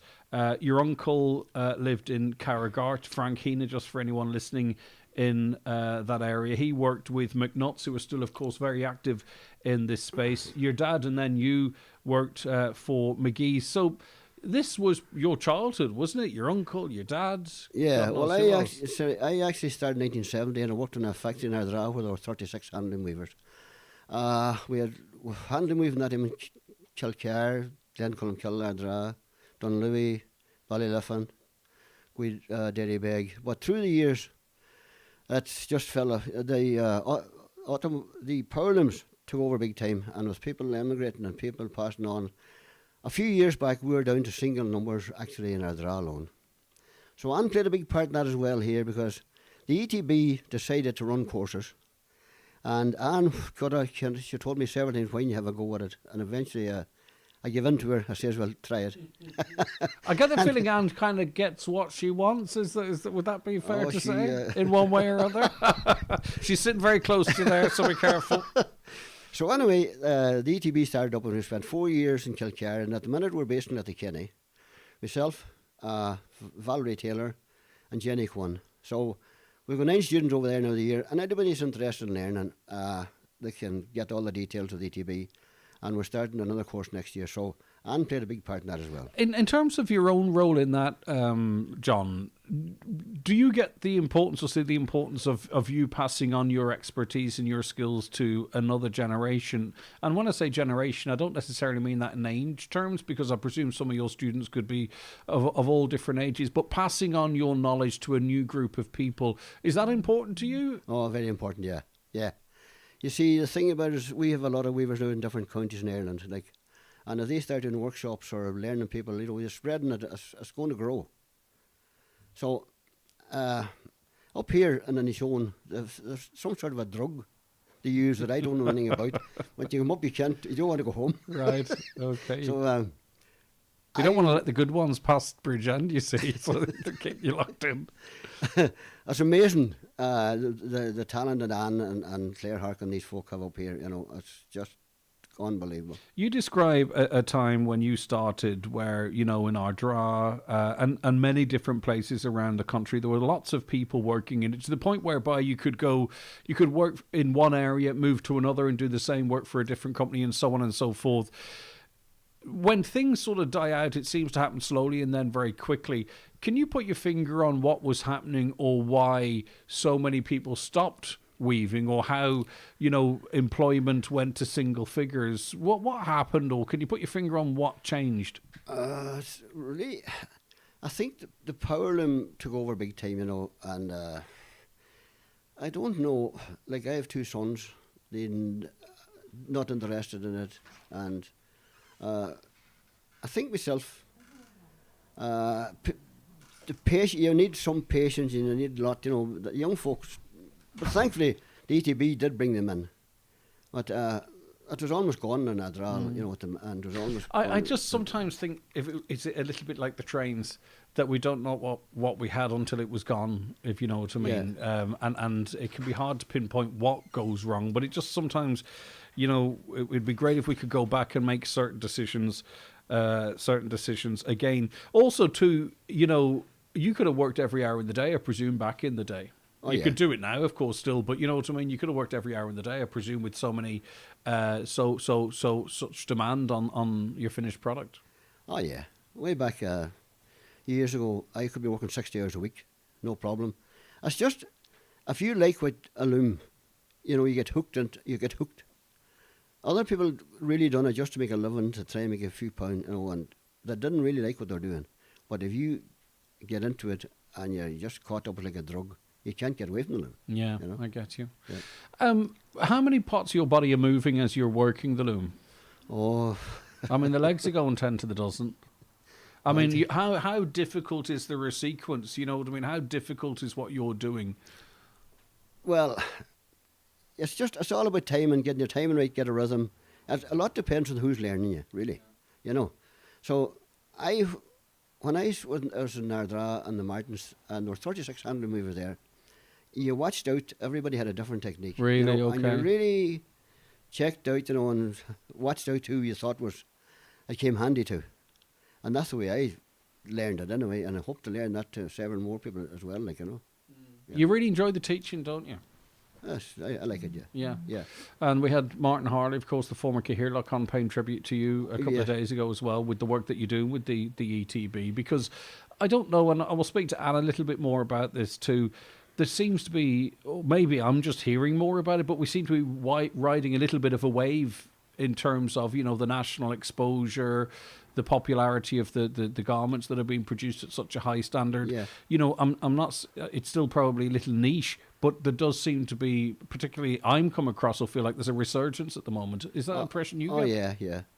Yeah, and I want to thank Martin Harley as well, because when Martin was over with us in Fife there last year, over doing a demonstration over there for a couple of days, a demo for DTB and that. And we met people that came down from the islands to see us, and the amount of people we met and got to know this last few years is unbelievable. And this, Anne played a big part in all this. She tell you she didn't, but she did. So she's shaking her head, but I think it's nice that someone gets the credit too, because it's very important. Yeah. It's very important that they do. John, it's been fascinating speaking to you. You're doing a demonstration today and tomorrow, are you? Or when is that? The 5th and 6th? Well, is that today? Today, okay. And believe it or not, I'll be on Narnmore Island tomorrow. What are you doing over there? Same thing. Really? Yes. Okay. So yes. Hopefully they've got. Hopefully they've got the yoke over there. You don't have to take it with you. Oh, it's over. All right, okay. Yeah. Do you take a pint of Guinness? No. Several. Well, you're now starting to figure out what you're loving about this game. 5 hard draw. Well, listen, enjoy, and have one for me, will you? Listen, thanks so much, John. Okay. It's a pleasure to speak to you, and it's because of your passion. Your passion is something else. So thanks so much. Thank you. That's John Heena, the master weaver. And we'll be speaking to Anne, who you mentioned there, who we heard mentioned there, and many other guests here as we broadcast live from the Glendowen Craft Shop here. It's in Minta Glen, Clonmany. I just stuck... ask Google, and it brought me straight to the door here. And we're here to celebrate By Donegal. And just to mention, by the way, Glendowen Craft Shop are hosting a weaving demonstration today between 10:30 a.m. and 5:30 p.m. Today's the 5th, isn't it? And you can also get 20% off all Glendowen garments. And as I say, as part of By Donegal, this is all about celebrating all businesses in the county, but there's over 400 creative and innovative businesses, some service providers in there as well, taking part in this year's Buy Donegal. And it's a perfect opportunity for you to find and give someone a unique gift this Christmas. And there's a one-stop shop there. There's a really nice website, Buy Donegal. You can go to it, or donegal.ie, I think is how I went to it. I'll clarify that a little later on. But there are pages of businesses, and you click through. It's really very innovative and easy to use, and you click through. And as I say, there's all different types of products and services there. But the one thing they all have in common is they are local businesses, and you can support them. We'll be talking much more about the whole concept, which is pretty quite simple. It's just about encouraging it, isn't it? After we take these messages. The 9 till noon show is brought to you by Letterkenny Credit Union. Digital loans now available. Apply online or via our app today and get your loan transferred directly to your current account. What does it take to be Ireland's best-selling car brand? At Kelly's Toyota Letterkenny and Mount Charles, we offer a world of choice. With our hybrid range, plug-in hybrids and fully electric cars, you can be as electric as you want to be. There's trade-in boosters of up to €2,500 and great monthly rates. So talk to Kelly's Toyota Letterkenny and Mount Charles today. Toyota, built for a better world. Terms and conditions apply. Best-selling claim based on latest figures.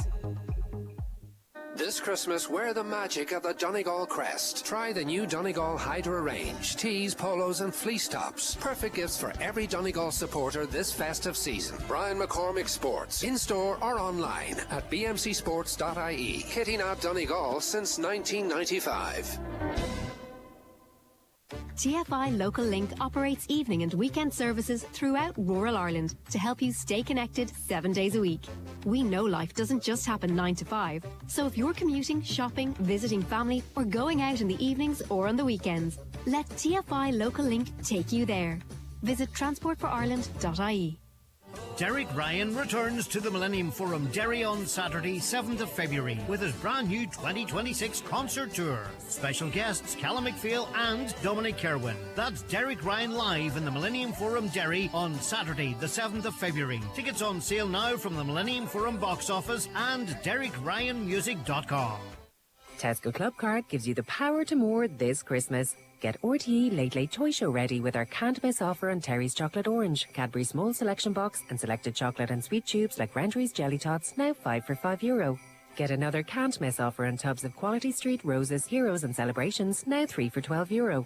And selected Keeling's Berries, now 3 for €8. Helping feed your Christmas spirit. Shop in store or online. Tesco. Every little helps. Available in most stores. Prices vary and express quotas may apply. The 9 till noon show from Glendowen Craft Shop in Clonmany as part of the Buy Donegal campaign, an initiative by Donegal County Council, celebrating and showcasing Donegal's incredible local businesses to a global audience. Discover more at buydonegal.com. Ireland Radio Time Checks brought to you by EirGrid, the operator and developer of Ireland's electricity grid. EirGrid, powering up communities, powering up Ireland. The time is... Okay, the time is 18 minutes past 11. Right now, the glitz and the glamour. It's all going to be out on show at the Silver Tassie tonight for the breast cancer ball.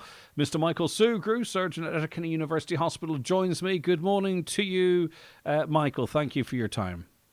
Good morning, Greg. Yeah, it's a very exciting day. We're so much looking forward to celebrating with our community for the people who've survived breast cancer, who want to really celebrate life, and all the community members. So great day, and yes, we're really looking forward to it. And no weather warnings.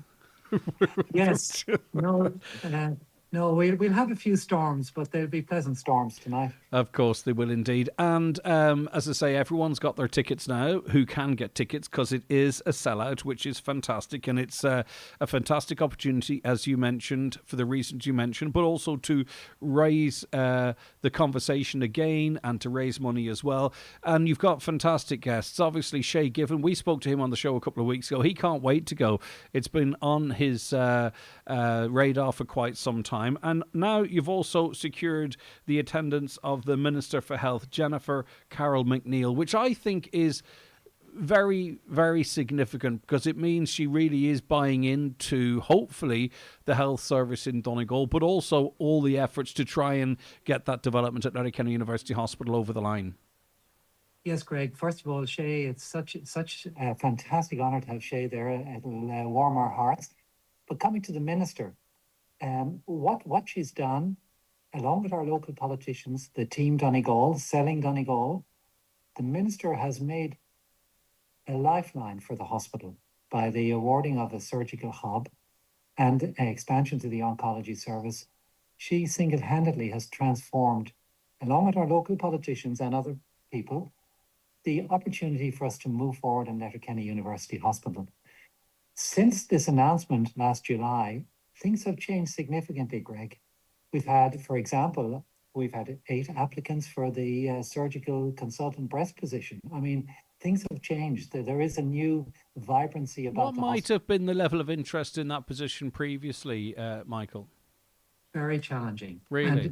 And yes, very challenging for many of the positions in the hospital, Greg, because you're only too familiar with this scenario where we weren't in the mindset of the power brokers, and the minister has actually changed that.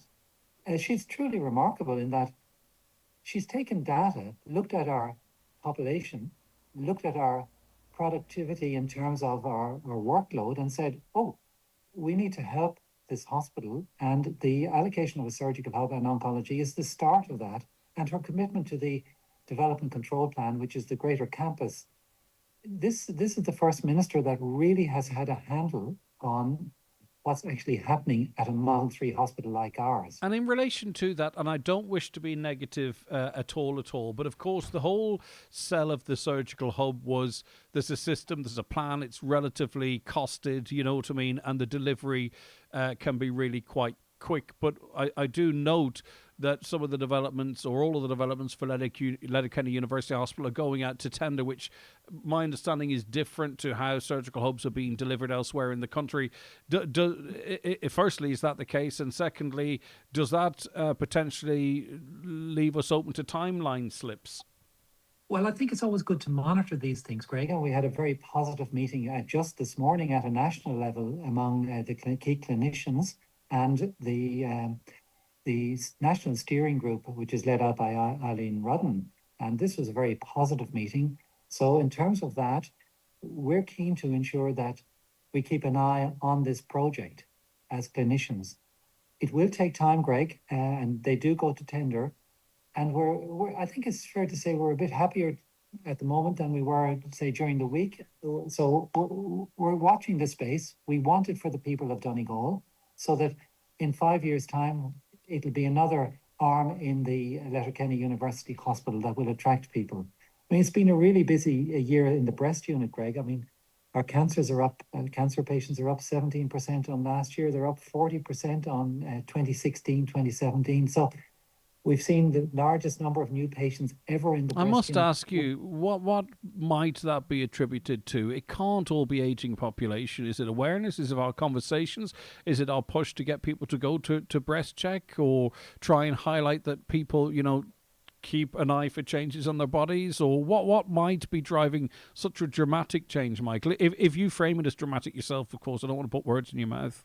Well, I have to be a little bit cautious. I mean, you always need the big picture, Greg, in terms of the national numbers. So it may be that Letterkenny University Hospitals become more popular with symptomatic breast patients. So as you know, Greg, we're a bit different than the screening program. But so this is just symptomatic breast patients. Understood. But what happens is that we're realizing that cancer is increasing, and that's multifactorial.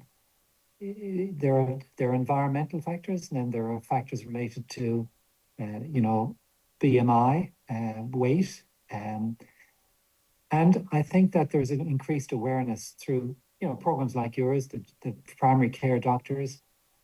So it is on the increase, and that is the expectation, according to the cancer registry, that it will increase year on year by about 10%. So in 2017, we had 85 patients with breast cancer. This year, we'll have about 125. So it's wonderful they can get this service locally. Yeah. And it's great that we can continue that. And with a new breast surgeon starting next February, that would be fantastic. And we'll be having a second breast start in the new year as well. And I know we are very much in the now and we have to be in present in a moment, but it feels for the first time in a long time that thanks to people coming together as they did, not least, I think, led by the likes of you, we are in an upward tick, if you know what I mean. We are not going backwards. We're not in the doldrums. We are seeing light at the end of the tunnel in provable ways, you know, in notable ways, like a greater interest in people saying, well, maybe my long-term career can be there, which I presume is some of the motivating factor for an increase in applications in the recent jobs announcement. So I hope I'm not misframing it, but it does feel that we are heading towards a place that we needed to be. Yes, and we need to get there, Greg. That's the important thing. So quality care right across the spectrum is so important to the people of Donegal.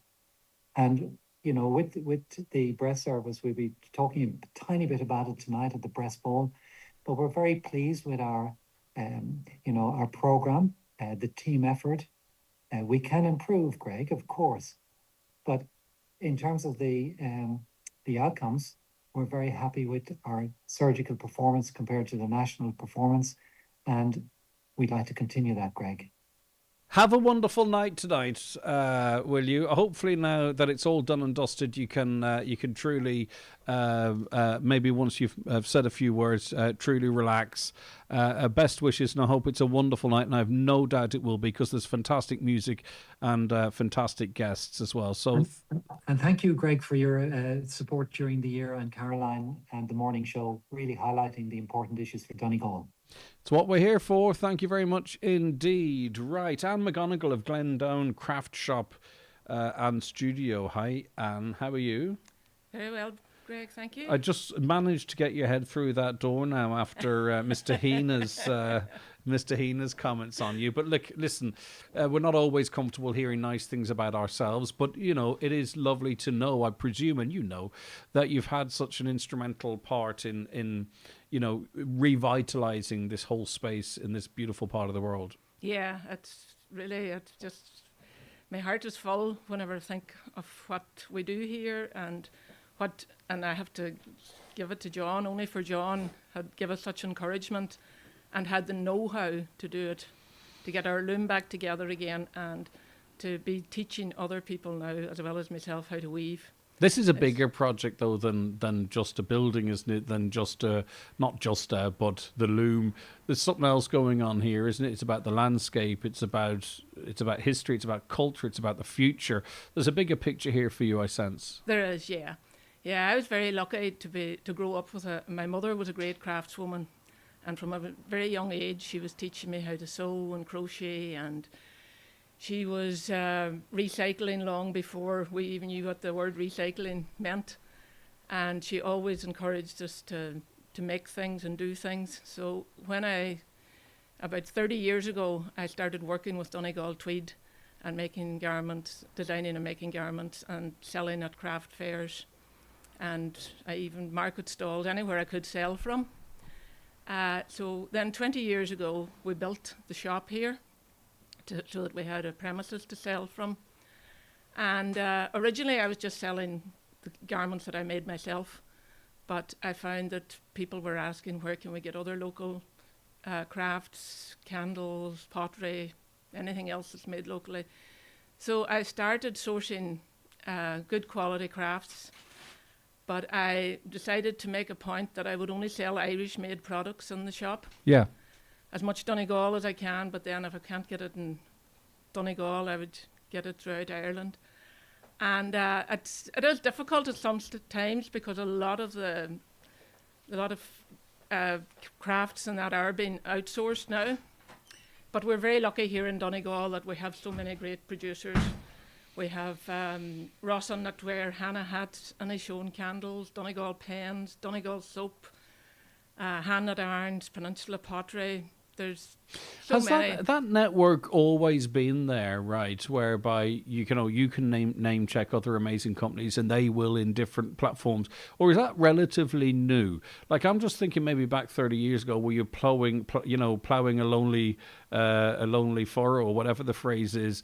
or like is this sort of networking, counter promotion, etc., relatively new, or has that always been the case, Anne? No, it has always been as far as I'm concerned, it has always been the case. The Enterprise Board, like 30 years ago, they had a crafts facilitator, and they helped us. He helped me big time that time to go to different big, larger craft fairs. They supported us to go to Gifted and places that you would never, when you're starting out, you would never been able to go to.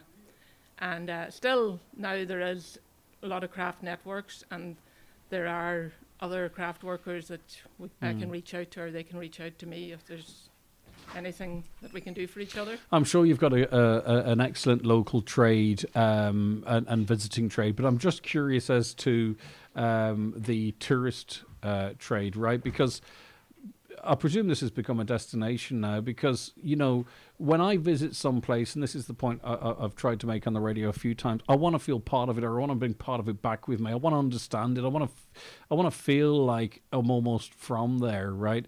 So you can bring tourists in here. They can literally see the material, how it's made, the raw materials, and then they can see it, you know, in the shop. How attractive has that become to the tourists? I presume they have to be beating a path to your door in the summer, and if not the summer, the shoulders. Yeah, no, and I do see that the season has got longer, from March to probably the beginning of November. There's still been a lot of tourists arriving. They're from the States, from Canada, from Letterkenny. Letterkenny, yeah. So throughout the summer, the tourist season is amazing. We also have a Falch Ireland approved visitor information point in the shop. Brilliant, okay. So we can recommend other local businesses to go and visit, like you ask them, have you plans for the afternoon, and what would you recommend we do, what beaches to go to. So because I've lived locally here all my life, I kind of know I think I know anyway, the best places to go and to recommend them. We can never take it for granted, but it seems very likely now, as Donegal tweed is being used as an example, that we could see Donegal tweed, you know, a protected item, the same as champagne is the obvious example, but there are many, many others. That's really significant, isn't it? Not necessarily that the product itself is being knocked off, but the fact that the name is not being misappropriated, that we have a very unique product that hopefully now will end up being protected. As someone who loves it as clearly as much as you do, that's really significant, isn't it? Oh, that's massive. It's great altogether. It's when you look at the weaving and from start to finish, from how the tweed is made and the amount of work that goes into it, and then the high quality product that you have at the end, it's just a shame that some people can copycat it and say that it's Donegal tweed and it's not actually made in Donegal or maybe even Ireland. So it's going to be a great boost for Donegal and for Donegal tweed. Yeah. How significant do you think this Buy Donegal campaign is? Because as we've been mentioning, businesses from all across Donegal are being encouraged and have taken up the encouragement to participate in the campaign. We, as the people of Donegal, both at home and abroad too, let's not forget a lot of this stuff is available online, are being encouraged to support local businesses. And you can do that actually as well, not by just going in through the doors, but maybe you bought something from them this year. Throw a picture up on Instagram, use the hashtag #BuyDonegal. That all helps, and spread the message, not just internally, but externally as well. Because as I say, there's a lot of great businesses now have great online premises. So that's how the public can contribute. But how important do you think it is for us all to sort of get behind the likes of this initiative, Anne? Oh, well, it's and 1-1 for everybody, because if Donegal people support Donegal businesses, the money's been moved around within Donegal. The people are getting to high quality goods, that there's a lot of the products that I know of that are made in Donegal. There's no air miles, it's just moving from one part of the county to the other. And as I'm totally involved in crafts, that's what I mean by that, if the product's been made in Donegal, bought in Donegal and worn or used in Donegal, sure, what's not to... It's a 1-1. Yeah, and as well too, what we should never forget, I'm not saying this sounds terrible, but it's not that necessarily you're doing someone a favour here. We're actually also talking about very high quality products. Yes. You know, we were talking about sustainable fashion here. You could come in here now and buy a jacket, and if you give it any attention at all, you can, and if you don't put on too much weight or lose too much weight, that jacket will be there in 20 years' time and will look as fresh as the day you bought it. Yes, and I have proof of that. Yeah.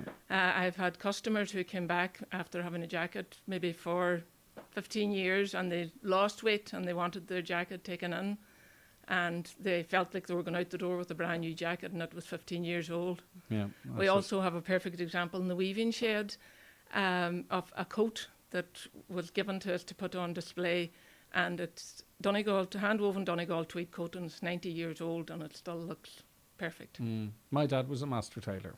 Was he? He was, yeah. He worked with Hannah Hats and used a lot of McGee's. Yeah. Donegal tweed and all that kind of stuff, and the stuff of his that's still... In fact, he used to make... This is how things have changed. The guards walking around now in polo shirts. He used to make to measure the Garda uniforms. Oh, right. They'd actually come for fittings, you know, so there's very amazing. little illegal stuff going in our house because there's always a guard knocking about the place. Listen, Anne, thanks so much for hosting us. Continued success. What is this room we have here ordinarily used for, right? The weaving room makes sense to me. Yeah. And obviously you've got to my left or to the right as you approach, you've got your craft shop or however, craft shops.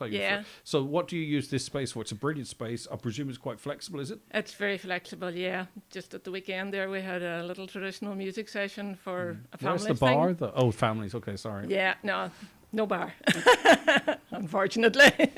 No, it's just It's just a really nice homely space. It kind of too feels like a big front room. It does, yeah. Yeah, there is a group of musicians that meet here just among themselves on a Thursday night usually. Lovely. Along with my son who plays the fiddle. So yeah, it's just here we're hoping to use it for learning, really. We would like to be able to have teach people anything that we could teach or bring in. Yeah, people it's a who real could teach. Cultural hub, or I don't know how you'd phrase it, but it's lovely what you have going on here, Anne.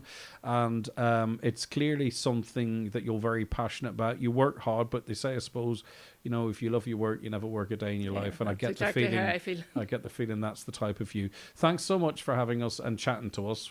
We might chat to you before the end of the show yet. We've got a lot to get through, but thank you so much indeed. We've had marmalade on toast, which was delicious, but fresh bakes here and tea and coffee. It's lovely. Thank you so much. You're very welcome. I can see why John's hanging about.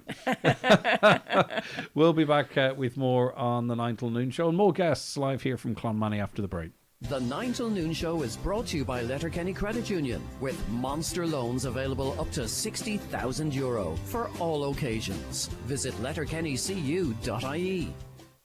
How are things? How's the family? How are you? How can I help?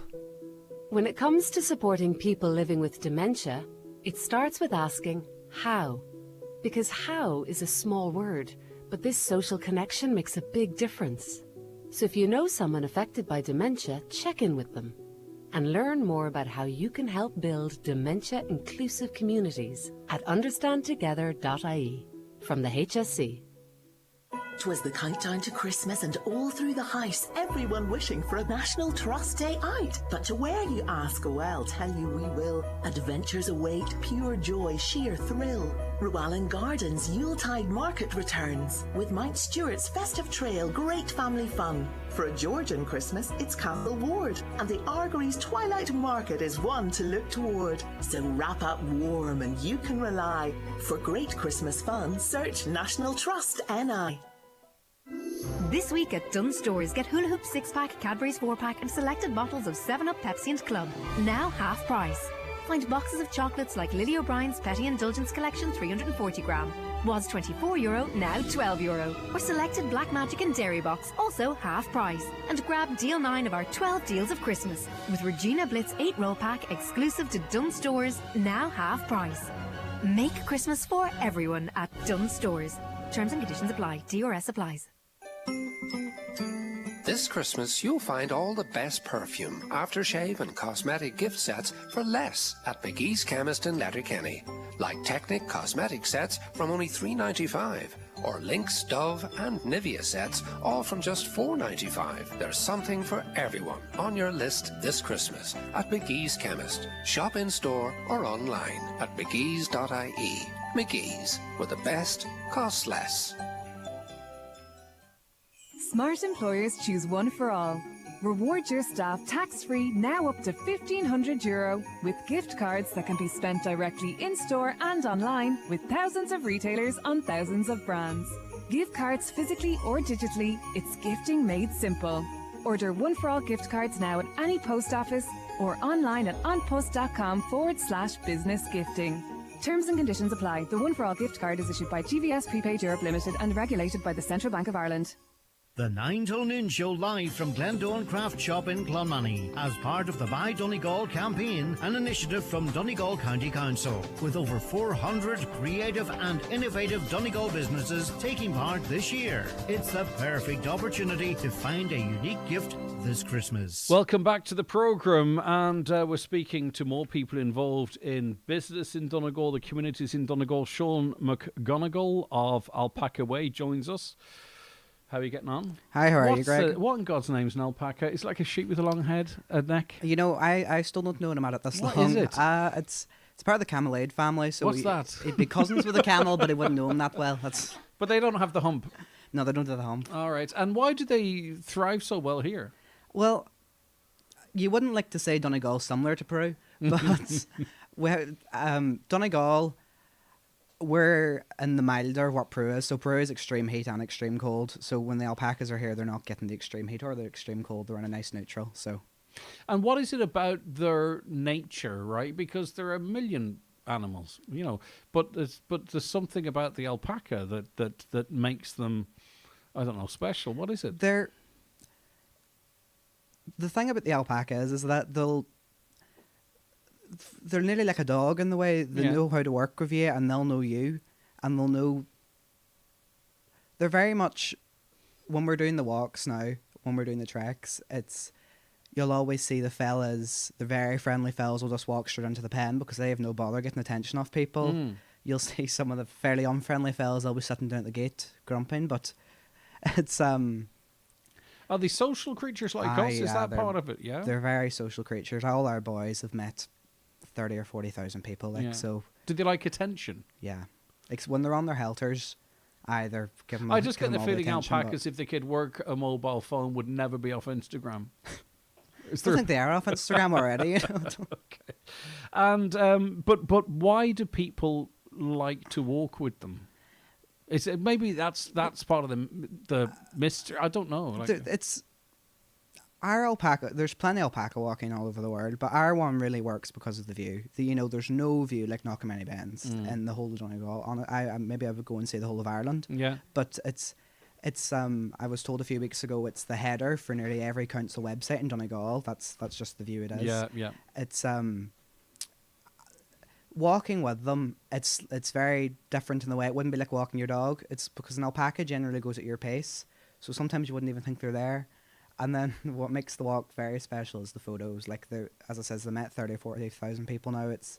They're to the point where they're stopping to get the photos, like, well, this is a good spot and this is a good spot, and they'll pull themselves in. You've close on 40 of them. They're a herd animal, are they? Yeah. And is there a social structure amongst alpacas? Yeah, there's definitely a leader, and there's definitely, like, if we bring in a new alpaca, they actually bully the new alpaca for a few weeks. Yeah. It's the pecking order, really, but there's definitely a social structure to them now. Like, you would even know that, like, we've one alpaca, Bamba, and he would always be at the front of the walk, and he would never be caught at the back of the walk. That's just the way they are. Yeah.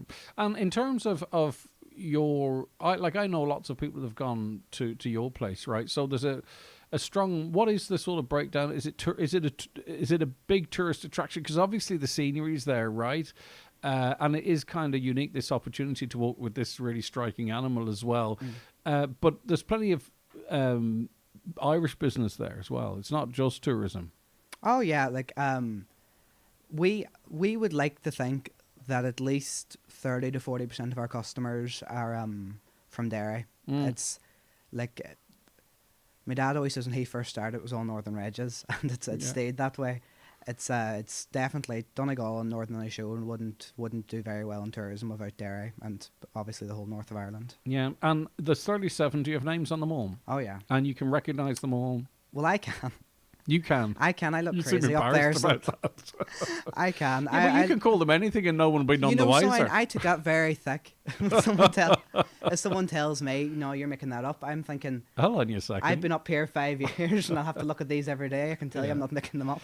And I think it's really interesting when we're talking about the variety of businesses and offerings. And I've tried to make this pointed about services and what have you. Like, yours is a really successful Donegal business, bringing people into the county, spending in the business, of course, but then there's other spending that happens around that. On a day like this, I think, and it's not just a day, of course, it runs through December, a fantastic present for someone, for an example, an opportunity to go and have your experience. Yeah, even we launched a range of alpaca wool products just in about May there, and even those have been going very well now over Christmas. And beyond like socks, gloves, hats, that kind of stuff? Hats, even just the balls of wool have been selling quite well. And we're doing a Christmas box at the moment, which has also been selling quite well.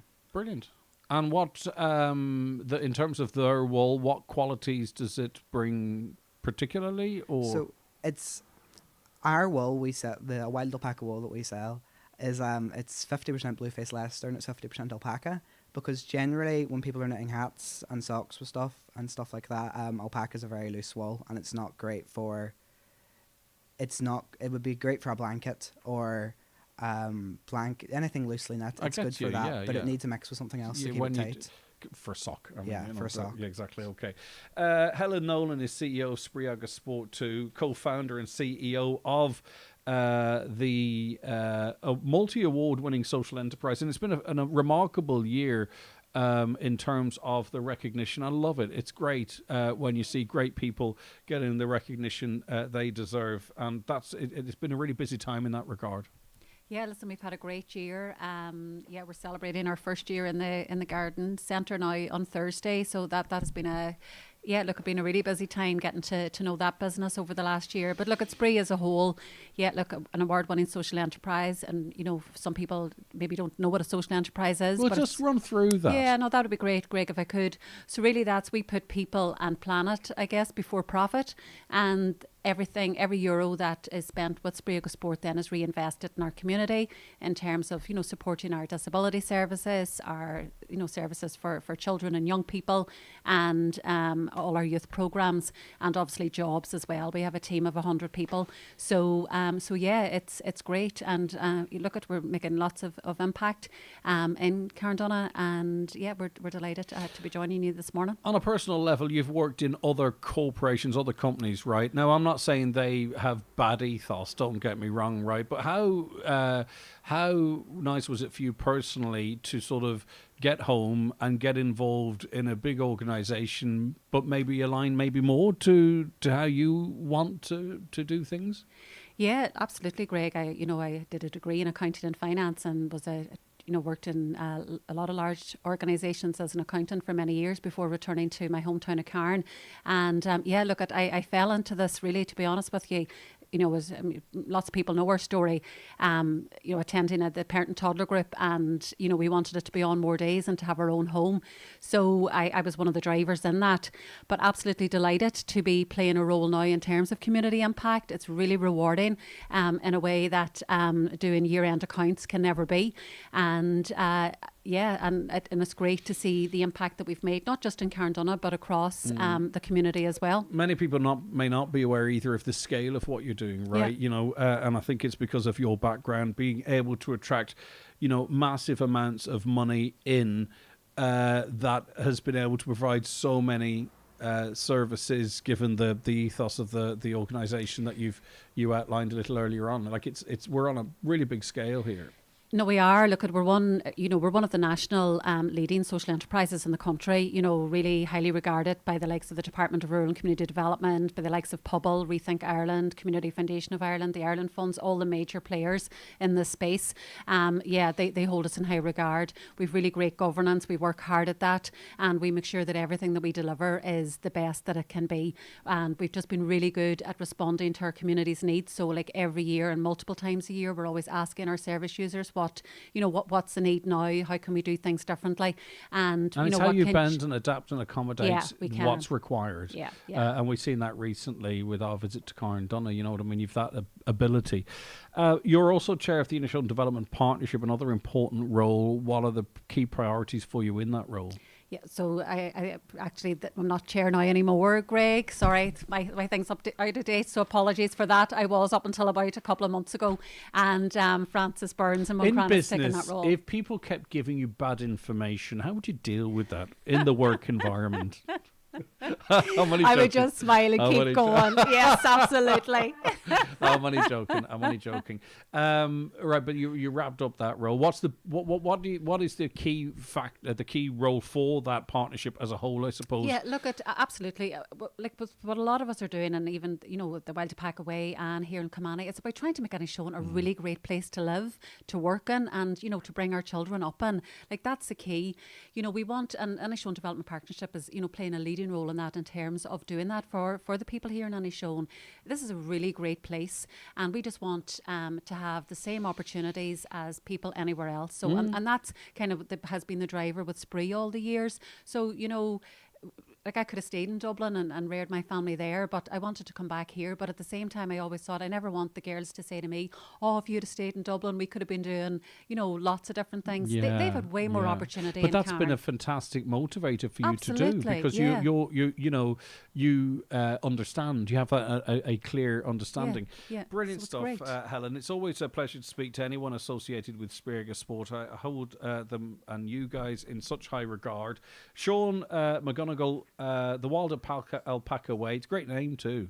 Yeah. Right? You never had any hassle with that, no?